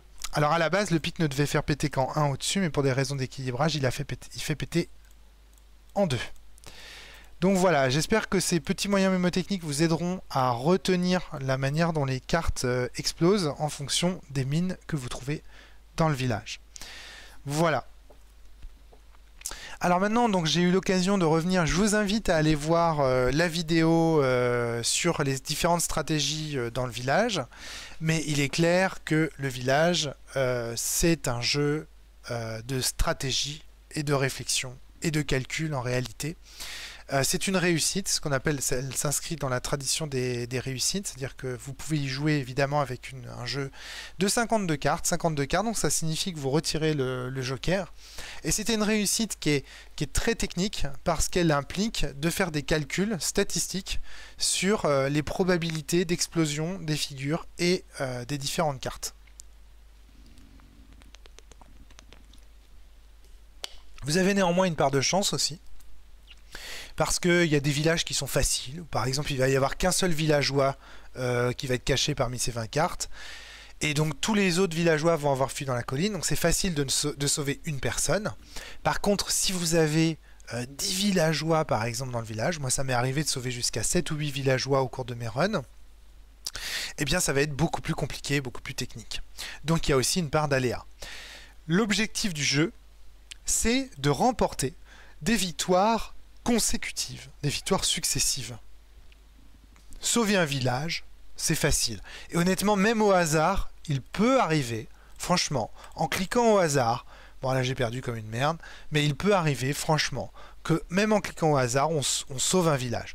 J'ai comme ça le souvenir de Cobal, qui a été l'une des premières personnes à adhérer au jeu sur Mastodon et qui disait mais je comprends pas, j'ai cliqué au hasard sur les cartes et j'ai gagné, c'est des choses qui arrivent, ça peut arriver. Mais vous aurez beaucoup de mal à gagner 20 victoires consécutives, c'est-à-dire à remporter le petit diamant qui se trouve là, si vous faites au pif. Et même 3 victoires consécutives, je pense que c'est assez difficile.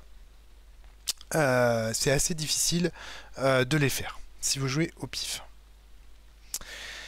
Alors, je regarde rapidement dans le chat. Tac, tac, tac, tac, tac, tac. Dasmas qui est parti se coucher. Ben, bonne soirée à toi. Si tu regardes... C'était toujours avec nous. Ouais, c'est bien. Allez vous reposer. Je vais rester avec les... Allez, monte-nous tout skill rom. Ah, d'accord. Ah bah ok, donc t'es pas tout à fait couché. Bon, allez, j'y vais. Je vous montre un petit peu comment je joue. C'est parti. Donc, nous avons codé le village pour qu'il y ait toujours une figure dans les 5 premières cartes. Donc là, c'est parti, j'ai retourné mon premier roi. Quand je trouve une figure dans la colline, donc ça s'appelle la colline, ça s'appelle le village, quand je trouve une figure, que ce soit dans le village ou dans la colline, j'ai le droit de regarder une carte. Ici, il y a plusieurs stratégies qui s'opposent. Les stratégies du coin qui consistent à aller regarder dans le coin pour faire des modes, c'est ce que Darky vous proposera dans la deuxième vidéo. Moi, je suis stratégie du centre. Et en ce moment, j'explore une stratégie mi-centre qui consiste à ouvrir cette carte-là en première. Ici, donc, j'ai révélé un 6 de carreau. Alors voilà, moi je vais noter les cartes au cours de ce stream. Je vais noter les cartes que j'ai vues parce que j'estime que parler et en même temps jouer c'est compliqué. Et puis j'avoue que même quand je joue en mode compétitif et que je veux aligner des victoires, j'ai tendance à noter des cartes. Et c'est parfaitement legit. Le village n'est pas un jeu de mémoire, c'est un jeu plutôt de stratégie, même s'il peut le devenir en fonction des modes de jeu. Alors ici j'ai retourné un carreau. D'accord, j'ai retourné 2 cœurs ici. J'espère que vous les voyez. Logiquement, vous voyez tout mon écran. Tout ce que je fais, vous le voyez. Vous me dites s'il y a un problème. Hein. Donc, ici, je retourne une deuxième figure. Déjà, j'ai beaucoup de chance, parce que retourner 2 figures dans les 5 premières cartes, c'est très bien. Donc, ce que je vais faire, c'est que là, vu qu'ici, c'est un carreau, je vais regarder la carte qui se trouve dans le coin, tout juste pour faire péter ce carreau. Et là, je me foire lamentablement. Et pourquoi je me foire lamentablement? C'est parce que à chaque fois, quand je pense le carreau, et c'est l'erreur que j'expliquais, alors si vous avez regardé les vidéos, vous savez que je fais cette erreur-là, je viens de la commettre. Quand je pense carreau, je pense table dans les coins. Mais j'oublie que le carreau, et ça c'est systématique. Alors est-ce que c'est lié à ma dyslexie ou ma dyspraxie ou je ne sais pas. Mais ça, c'est une des grosses difficultés que j'ai avec le carreau. Ça, j'en parle dans la vidéo. Là, je viens d'en faire la démonstration absolue. C'est que j'ai pensé coin, j'ai pensé le carreau faire exploser cette carte-là et j'ai oublié qu'il faisait exploser ça. Donc là, vous voyez, je viens de lamentablement me faire défoncer par mon fameux problème. Tu vois, je vois Darky qui se marre dans le chat. Tu vois, c'est exactement le problème dont je parlais. C'est incroyable. Pédagogue. Darky se fout de la gueule. Et il a bien raison. Le carreau c'est carré, c'est facile, boum, je me fais avoir. Preuve qu'il y a du skill, hein, vous voyez, et que quand on n'a pas de skill comme moi, bah on se foire. On se foire. Donc allez, je recommence une partie pour vous montrer ça un peu mieux, je vais être un petit peu plus sérieux. Tac.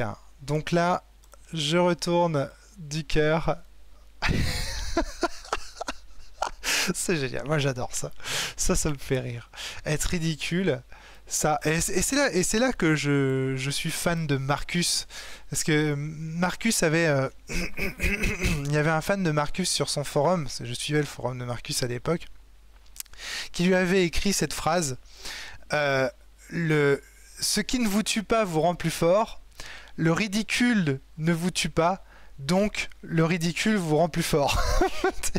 Et il avait fait un t-shirt comme ça, avec écrit ça. Et ça m'a toujours fait marrer. Et j'ai toujours adoré ce côté être sérieux sans se prendre au sérieux. Ça m'a toujours fait marrer. Alors là, le fait de foirer lamentablement ma première partie de village comme ça me fait marrer à mort. Donc voilà, ok. Ceci dit, donc là je vais être un petit peu plus sérieux. Donc là, vous voyez, moi j'ai ouvert cette carte-là. Je vais aller jouer à la fois la motte. Donc, comme on disait avec Darky en préparation de ce live, la meilleure stratégie n'est ni celle du centre, ni celle bien sûr du coin. C'est une stratégie qui sait s'adapter aux cartes que vous voyez, aux cartes que vous regardez. Et donc il faut jouer à la fois l'une et l'autre de ces deux stratégies. Alors ici, donc, j'ai obtenu quelques informations qui sont quand même assez intéressantes. J'ai retourné, comme vous pouvez le constater, j'ai retourné une figure, j'ai retourné 2 piques. Donc ça veut dire qu'a priori, là, il y a assez peu de piques. Alors, il y a moins de piques dans... Alors, si on en reste là, on voit qu'il y a moins de piques que de carreaux, que de cœurs, que de figures dans ce village.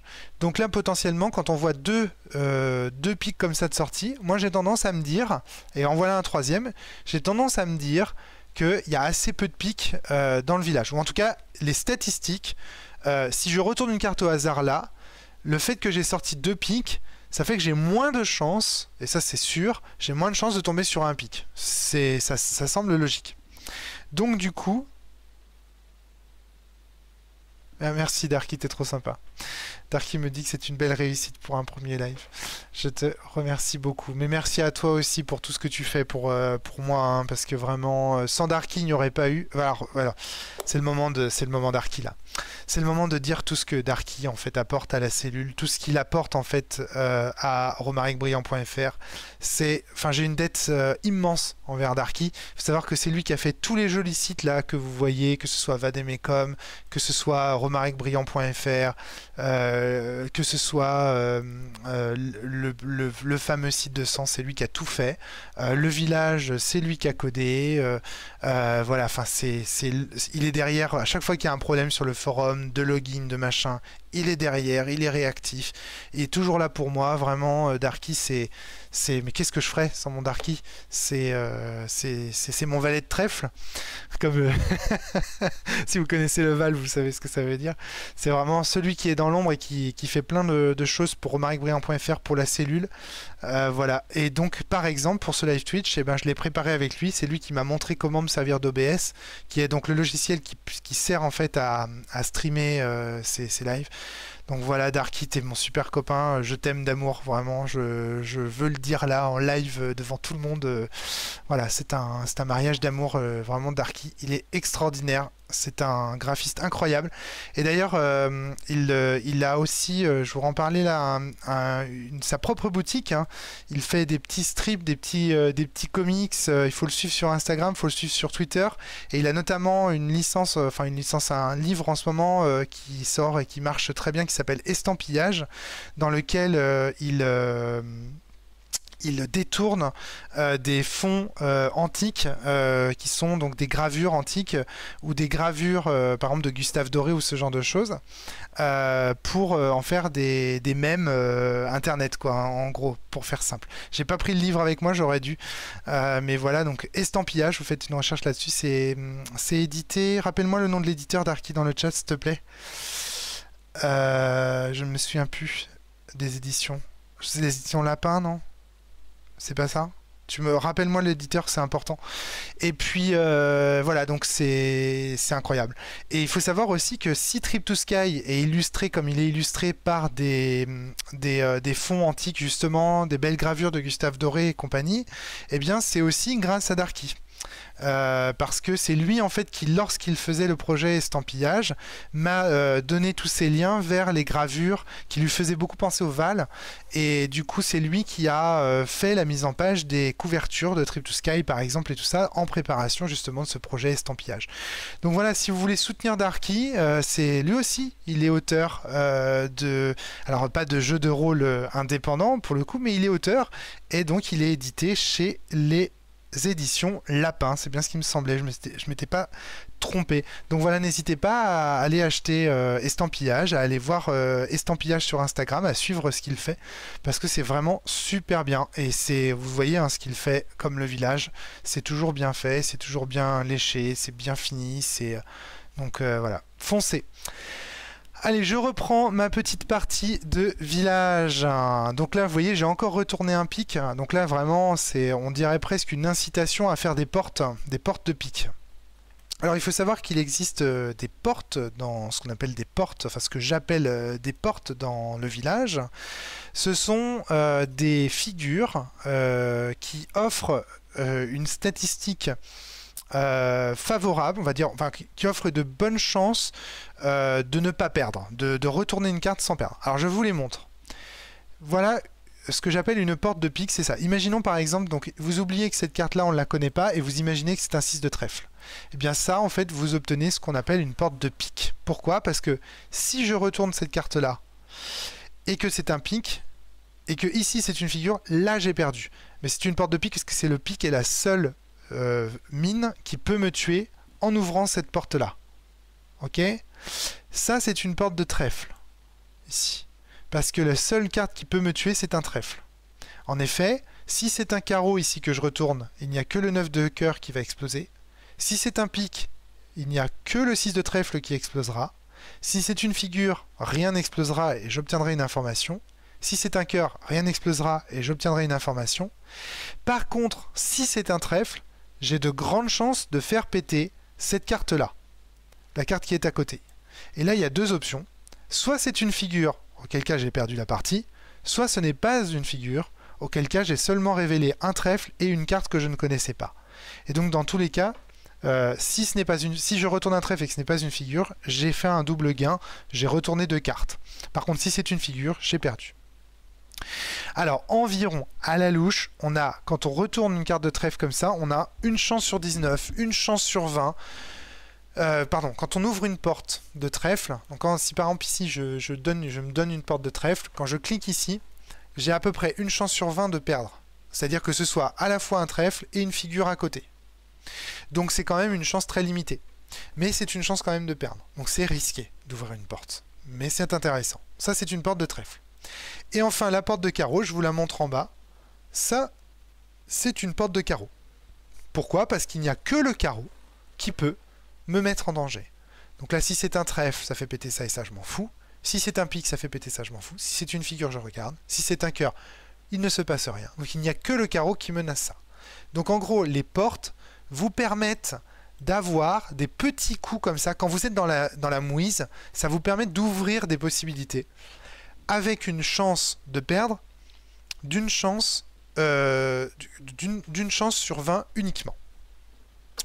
Donc regardez ici par exemple, les statistiques me montrent, en tout cas là je ne sais pas si vous les voyez très bien, mais là c'est pour ça que j'aligne les cartes, c'est beaucoup plus.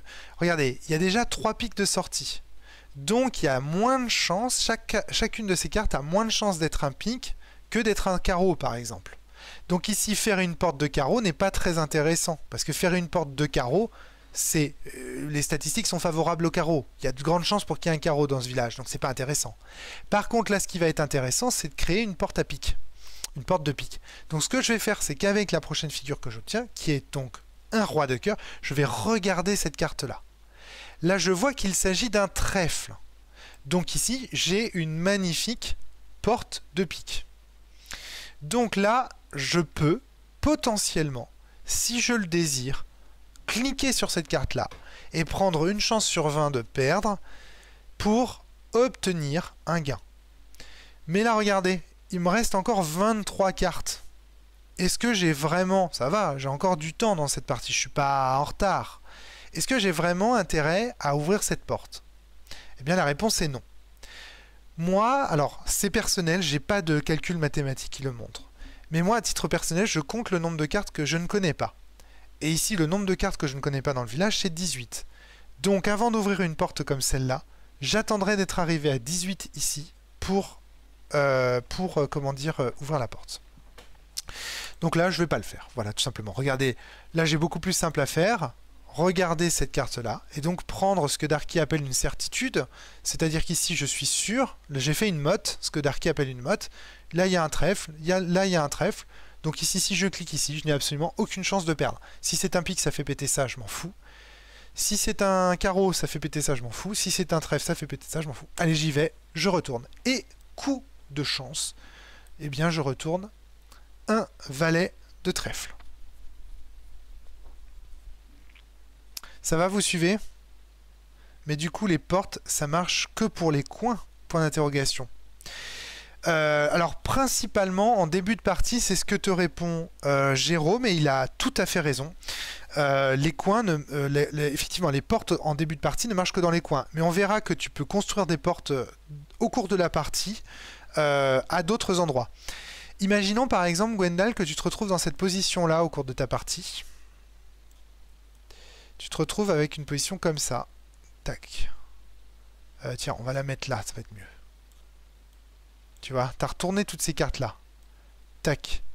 Là, du coup, tu vois, ici, tu as 2 cartes. Bon, imaginons que là, il me faudrait une autre carte. Hein. Vous imaginez bien que ici, je complète avec une autre carte. Et bien là, tu vois, tu as une porte à pique. Si ici, il y a une carte, donc ici... Attends, je peux pas la déplacer celle-là. Imaginons qu'ici, il y a une carte retournée aussi. Bah là, tu as une porte de pique, en fait. Parce que pareil, si c'est un carreau, ça fait péter là et là, tu t'en fous. Si c'est un trèfle, ça fait péter là et là, tu t'en fous, etc. Donc tu peux concevoir, tu peux construire des portes en cours de partie. Et tu vois, il y a plein d'endroits. Hein. Tiens, je vais t'en montrer si tu veux au fur et à mesure. Je vais essayer d'accélérer un peu le jeu là pour vous montrer des choses, peut-être. Donc tiens, tiens, regarde Gwendal, je vais te construire. Donc là j'ai vu qu'il y avait 2 trèfles. Vous avez vu ici trèfle, trèfle. Donc ça veut dire qu'il y a déjà 3 trèfles que j'ai vus. 1, 2, 3 trèfles en tout que j'ai vus. Donc là je vais pouvoir construire une porte à trèfle. Je vais la construire ici pour montrer à Gwendal. Donc là on a un 9 de carreau. J'ai pas de carreau pour... Donc là tu vois, Gwendal, si tu regardes bien, donc là j'ai déjà un trèfle révélé, en fait. Tac. Ici j'ai un carreau révélé. Donc là, si je retourne cette carte et que c'est une carte, bah, j'aurai une porte à trèfle ici. Voilà. Et là, je suis pas dans un coin, tu vois. Je suis tranquille, là. Voilà. Un exemple de porte. Donc là, j'ai un trèfle ici.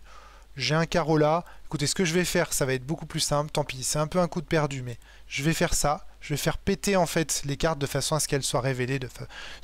Bon, ça, la plupart des joueurs le font. Hein. C'est mieux quand même de jouer avec ces cartes révélées. Il faut savoir quand même que moi, j'estime que ça, c'est un coup de perdu. Hein. J'ai utilisé une carte de trèfle pour révéler des cartes que je connaissais déjà. Franchement, j'ai rien appris, tu vois. Ça sert à rien, moi je trouve. En tout cas, je vois pas très bien l'intérêt de faire ça, mais là, l'avantage c'est que ça va être visuel, puis ça va nous montrer.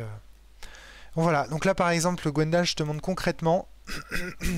Donc ici, j'ai ouvert une. Là, ici, voilà. Maintenant que je sais qu'ici c'est un pic, là j'ai une porte de trèfle accessible. Et je suis pas dans les coins. Voilà. Concrètement. Allez, je vais l'ouvrir, tiens, pour le fun. Ah bah voilà. C'est pari gagnant. Donc là j'ai un pic ici. Je vais aller commencer. Donc là je sais que j'ai un pic. Hein. Je vais aller commencer à ouvrir par en bas. Alors pourquoi j'ai envie d'ouvrir en bas?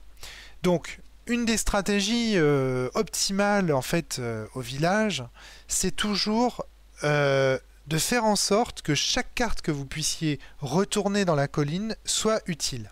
Alors c'est vrai que c'est quelque chose que je ne vous ai pas expliqué si vous débarquez dans le village, mais vous l'avez peut-être compris en me regardant jouer.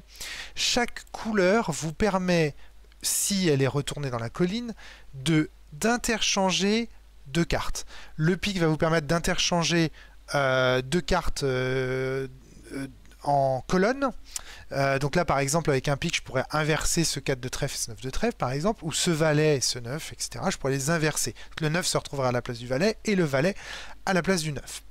Avec un trèfle, on peut décaler sur le côté les cartes, donc on peut par exemple, je pourrais inverser ce pic et ce 9 de carreau par exemple, même si je n'y ai absolument pas aucun intérêt. Donc ça c'est ce que nous permet le trèfle. Et le carreau lui permet de déplacer des cartes en diagonale. Donc du coup je vais pouvoir comme ça faire des actions, déplacer en fait mes mines, créer des mottes pour faire exploser des mines dans des endroits sécures. Et aussi et surtout évacuer des villageois d'endroits dangereux. Parce qu'on sous-estime vraiment quand on débute l'aventure au village, on sous-estime l'importance de l'évacuation des villageois. Il faut toujours avoir une stratégie d'évacuation de ces villageois. Et moi en général, ma stratégie d'évacuation repose sur l'extérieur du village. Mes figures se retrouveront à l'extérieur. Et ce qui est fascinant, c'est que dans la stratégie employée par Darky, on a vu dans la vidéo que lui, en fait, ses figures se retrouvaient au centre. Et ça, on n'a pas encore vraiment d'explication théorique à ça. Donc voilà, en tout cas, il y a une stratégie d'évacuation des figures à avoir. Alors ceci étant dit, donc une fois que j'ai compris à quoi servaient les cartes dans la colline, eh bien il va falloir que je fasse en sorte que là, la carte que je vais retourner, que ce soit un cœur, alors le cœur ça sert à rien, malheureusement, que ce soit une figure, que ce soit un trèfle, que ce soit un pic ou un carreau, il faut que cette carte me soit utile. Regardez ici dans cette position-là. Imaginons que je retourne une figure. Bon, là c'est toujours utile, j'ai toujours intérêt à regarder quelque part. Bon, mais pas n'importe où. Je voyais l'autre jour Boudi sur son live qui disait « Oh, je m'en fous, je regarde n'importe où, machin truc. » Bon, il était en mode LOL. Mais en vrai, c'est important de savoir où on regarde et pourquoi on regarde.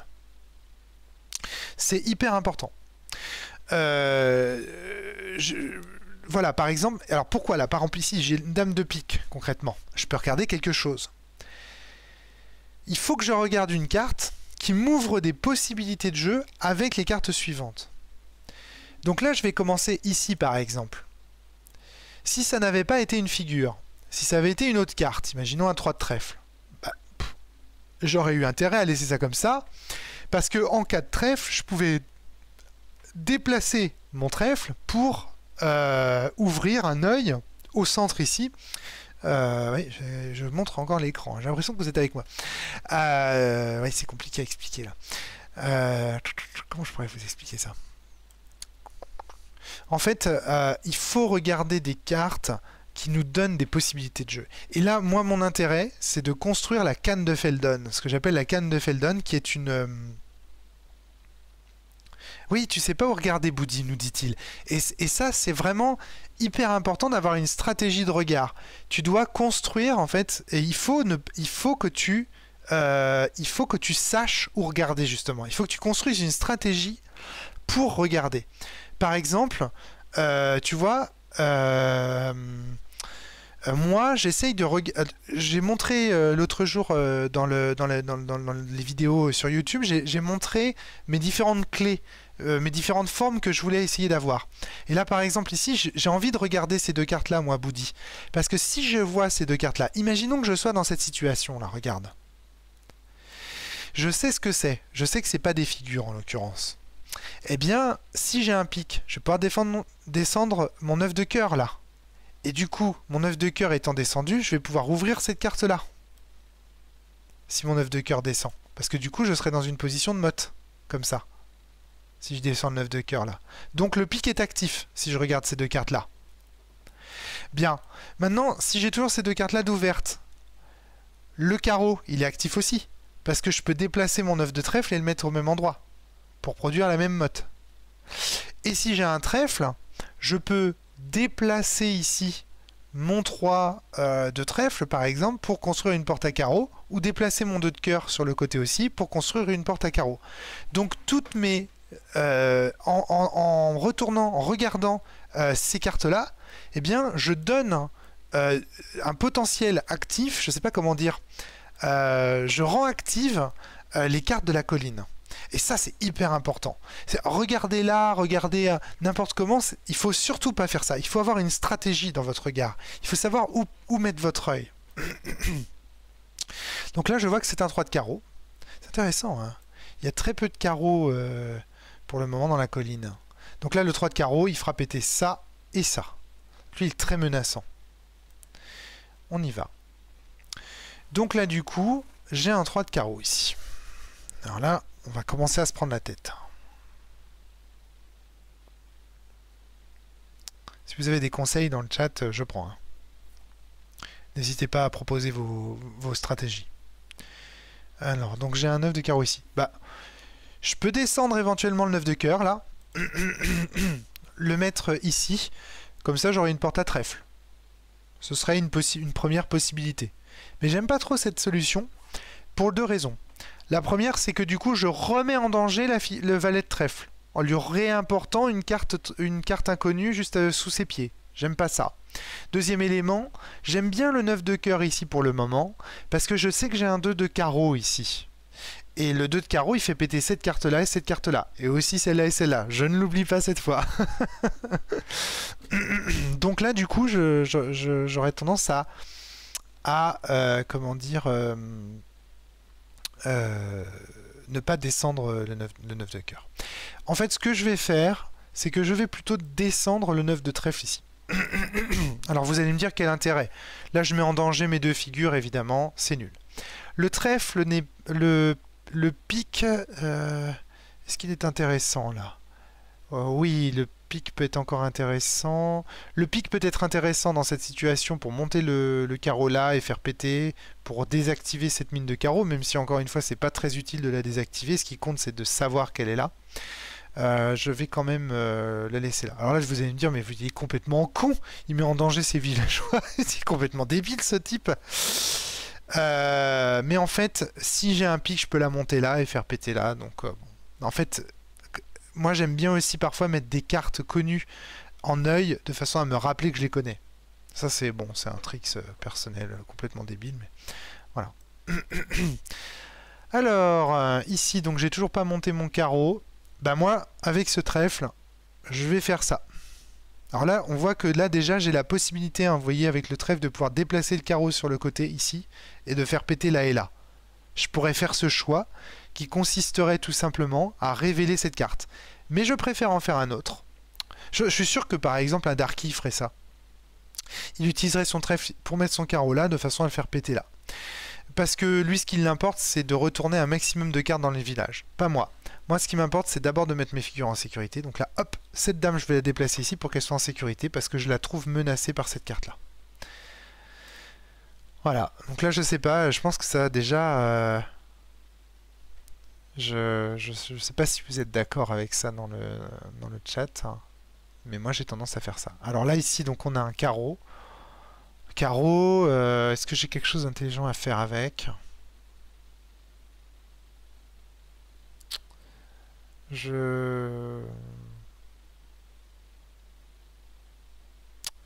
Allez, je vais faire un truc un peu con. Je vais faire ce que j'aime pas faire. Je vais faire ce que j'ai dit qu'il fallait pas faire. Mais comme ça, en plus, c'est plus visuel. Comme ça, je peux montrer des choses, c'est intéressant. Mais pourquoi pas, voilà. Pourquoi pas révéler.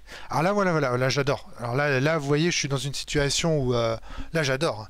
Franchement, j'ai 19 cartes dans la colline encore. Regardez comme c'est énorme. J'ai encore 19 cartes dans la colline. Tous mes villageois sont en sûreté. Je suis vraiment bien, là, en vrai. Hein. Franchement, qu'est-ce qui peut nous arriver d'affreux maintenant? Je suis vraiment bien, là. Alors, qu'est-ce que je pourrais faire d'intelligent? À part frotter mon micro avec mon doigt. Là, j'avoue que donc j'ai une porte potentielle ici. Tac. Je peux ramener du matériel. Pardon, je suis désolé. Je pense que je vais ramener du matériel en bas. J'ai envie d'ouvrir des cases en bas. Alors pourquoi j'ai tendance à ramener... Alors là, vous voyez, j'ai déplacé mon 6 de pique ici. Alors il faut savoir que les cases du haut sont toujours moins dangereuses que les cases du bas. Pourquoi? Parce que le trèfle est asymétrique. Il tape en haut, mais il ne tape pas en bas. Il y a le pic qui tape en bas et le carreau qui tape en bas, mais le trèfle lui ne tape pas en bas. Donc les mines sont, en fait, les menaces dans le village sont asymétriques. Les cases du haut sont plus safe. Si vous le faites au pif, imaginons que vous voulez vraiment, vous n'avez aucun regard, vous essayez de faire un village au pif, eh bien il faut toujours partir du haut. C'est la théorie et à mon avis elle est parfaitement juste.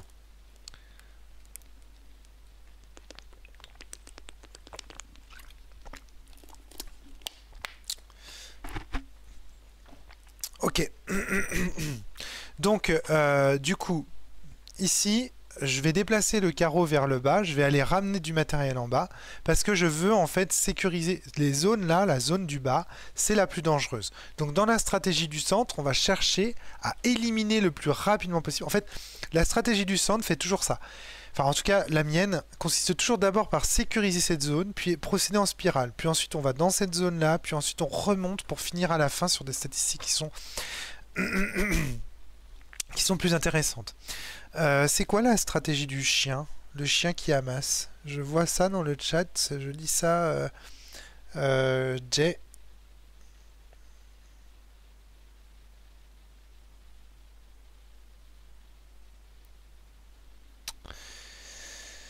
Je lis ça dans le chat.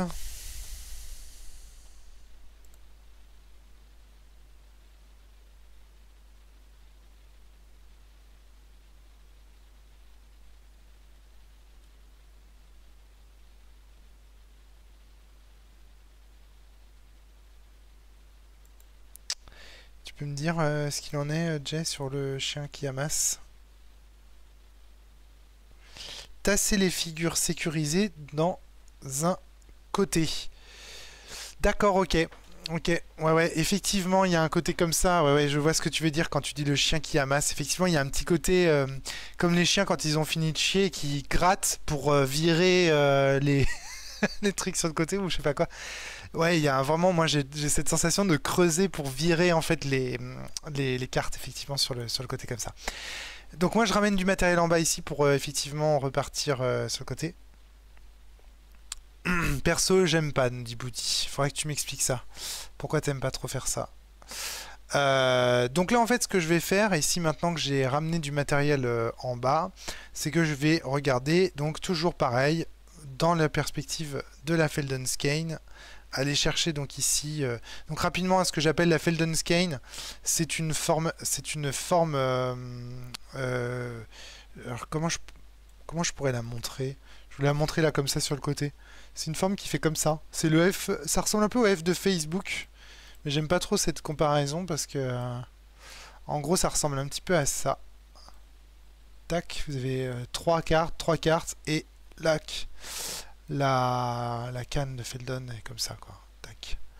Et en fait, vous verrez que cette position là, elle est tout à fait remarquable, ce qui permet de faire différentes choses. Mais on aura l'occasion d'avenir parce que de toute façon, je vais vous la montrer. Clairement, je vais vous la montrer. Hein. Il va y avoir plein de moments où je vais pouvoir vous montrer la canne de Feldon sans souci. Donc voilà.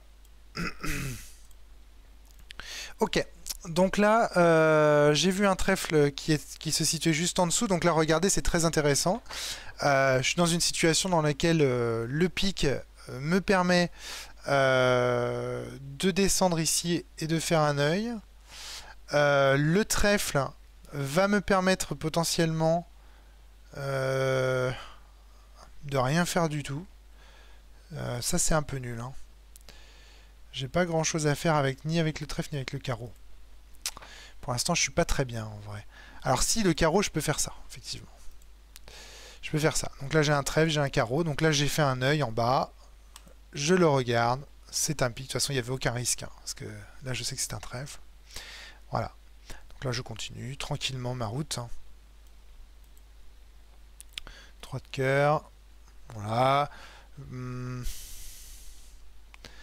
Alors, est-ce qu'il y a quelque chose d'intelligent à faire là? J'arrête de toucher mon micro. Oui, il y a quelque chose d'intelligent à faire.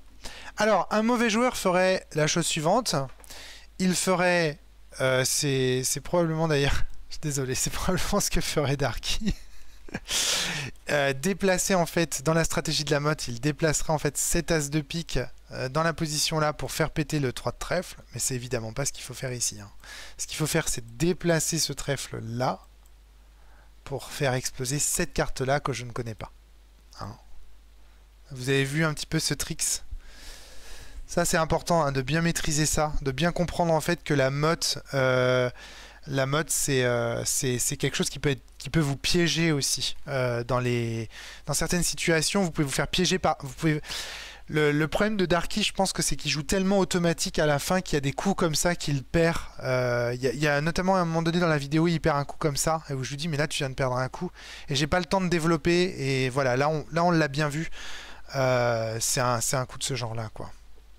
Donc là voilà, j'ai appris vraiment une carte, alors que si je m'étais contenté de déplacer mon trèfle dans le coin, de le faire péter, comme dans la stratégie de la motte ordinaire, eh bien je n'aurais pas su qu'il s'agissait ici d'un roi de carreau. Donc là j'ai gagné concrètement, j'ai gagné un avantage. Alors cette carte là je ne la connais pas, ça pourrait être intéressant de la regarder. Moi j'ai pas envie parce qu'il me reste 14 cartes dans la colline, et donc il y a forcément carreau, pique, tôt ou tard le roi de carreau là il va remonter là, et la carte qui est ici dans l'œil elle va descendre en bas. Donc je vois aucune bonne raison honnêtement de regarder cette carte là pour le moment, je suis absolument pas pressé. Je vais plutôt, franchement, continuer mon développement par là. Je pense que c'est beaucoup plus malin. Donc là, j'ai une dame. Alors là, regardez, je vais faire un truc. Je vais utiliser un roi pour indiquer qu'il y a une figure ici. Je viens de regarder une carte. J'ai encore 14 cartes dans la colline. Est-ce que c'est vraiment intéressant de regarder une autre carte? Je suis pas sûr. C'est pas opti en fait, c'est pas génial. J'ai plutôt envie, avant de regarder une autre carte, de faire un peu de terraformation, on va dire, de transformer un petit peu mon village, de modeler un peu tout ça. Et puis je le regarderai peut-être plus tard. Allez, on y va, on continue. Ah, bah regardez, encore une raison de plus pour laquelle il fallait pas regarder la figure. J'en avais une autre de toute façon qui arrivait. Donc, et celle-là, je pouvais pas éviter de la regarder. Notez bien que les figures que vous trouvez dans le village, vous pouvez choisir de ne pas les regarder. Alors que les figures que vous révélez dans la colline, vous êtes obligé de les utiliser pour regarder. Donc, quitte à garder, enfin, il vaut mieux garder en fait les cartes que, enfin, comment dire, c'est les seules cartes que vous pouvez garder en réserve. Vous ne pouvez pas garder garder comment dire, les figures que vous révélez là-haut. Donc voilà. Je sais pas si j'étais très clair là. Mais j'espère. Merci beaucoup le bidule bidulant. Merci beaucoup d'avoir tenu jusqu'ici. C'est trop sympa de ta part. Et puis on se voit tout bientôt. On se voit tout bientôt, Johan. Pour des podcasts de la cellule. Parce que oui, même si la cellule est en vacances, faut pas déconner. On va quand même se faire plaisir et enregistrer quelques podcasts pour vous. Faut pas déconner. Alors, donc, ça c'est aussi un avantage de... comment dire? C'est aussi un avantage du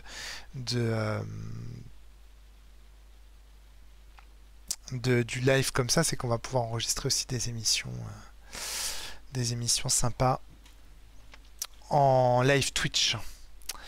Ok. Alors, très très bien.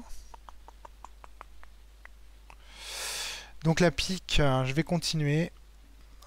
10 de trèfle. Donc là j'ai 10, tac. Donc là je vais évacuer cette figure. Je vais commencer l'évacuation des figures. J'aurais même intérêt à évacuer celle-là. Je pense qu'elle est plus menacée. Elle est plus menacée. Mais là j'ai envie d'évacuer celle-là pour retourner ça de façon à me libérer un petit peu d'esprit. Mais je pense que c'est mal joué. Ce serait mal joué. Je vais plutôt déplacer la figure que j'ai trouvée. Je vais plutôt la déplacer là. Et je continue à révéler mon village. Je suis absolument pas pressé. Je déplace ma figure encore. Je vais déplacer cette figure ou cette figure. J'ai plutôt intérêt à déplacer celle-ci. Hop, déplacer celle-là. Là ici donc j'ai pique qui fait monter, j'ai carreau. Vous avez vu hein, le temps que je prends pour évacuer les figures. Je suis sûr que ça, je suis sûr que vous le faites pas. Je pense que vous ne le faites pas ça. Et vous avez peut-être raison. Donc j'ai une figure ici et une figure là. Je vais plutôt avoir tendance à évacuer comme ça, je pense. Trèfle, pique. Ça monte. Non, c'est celle-ci qu'il faut évacuer là. Parce que là j'ai pique qui l'évacue et j'ai trèfle qui l'évacue encore, le roi. Alors que l'autre figure, si je l'avais évacuée, j'aurais moins de possibilités. Et vous voyez, c'est payant puisque j'ai réussi à évacuer cette figure ici. Par contre là j'avais pas pensé mais la figure se retrouve menacée par la carte là. Ça j'ai oublié. Ça c'est une faute. Hein. Ça c'est une vraie erreur de jeu que je viens de commettre. Hein. J'avais pas du tout pensé à ça. Mais c'est pas grave, hein. J'ai encore un regard, je suis encore en avance. Ça va pas me coûter cher. Ça pourrait coûter cher. Ça pourrait coûter très cher une erreur comme ça. Là il y a aussi que je parle. Je viens de constater que j'avais plus de batterie non plus sur le portable qui me permet de voir le chat. Donc c'est très embêtant. Je pourrais l'afficher peut-être autrement. Je vais voir. Voilà, et là du coup j'ai perdu mon pic. Là je sais que c'est un pic. Et là je sais que c'est un trèfle. Vous voyez, hein, je peux de toute façon faire péter, ça change rien. Cette carte là va descendre. Tac. Voilà.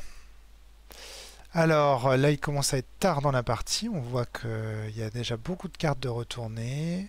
J'ai perdu beaucoup de temps en sécurisation des figures. C'est vrai. C'est vrai que j'ai perdu beaucoup de temps. Et il y en a une que j'ai très mal sécurisée. Et bah vous voyez, ça va peut-être, même dès maintenant, hein, ça va peut-être me coûter cher, cette affaire. Celle-là est mal sécurisée. Bon, enfin bon. Ça va le faire quand même. Parce que j'ai de l'avance. Hein. Mais en vrai, c'est méfiance, Romaric.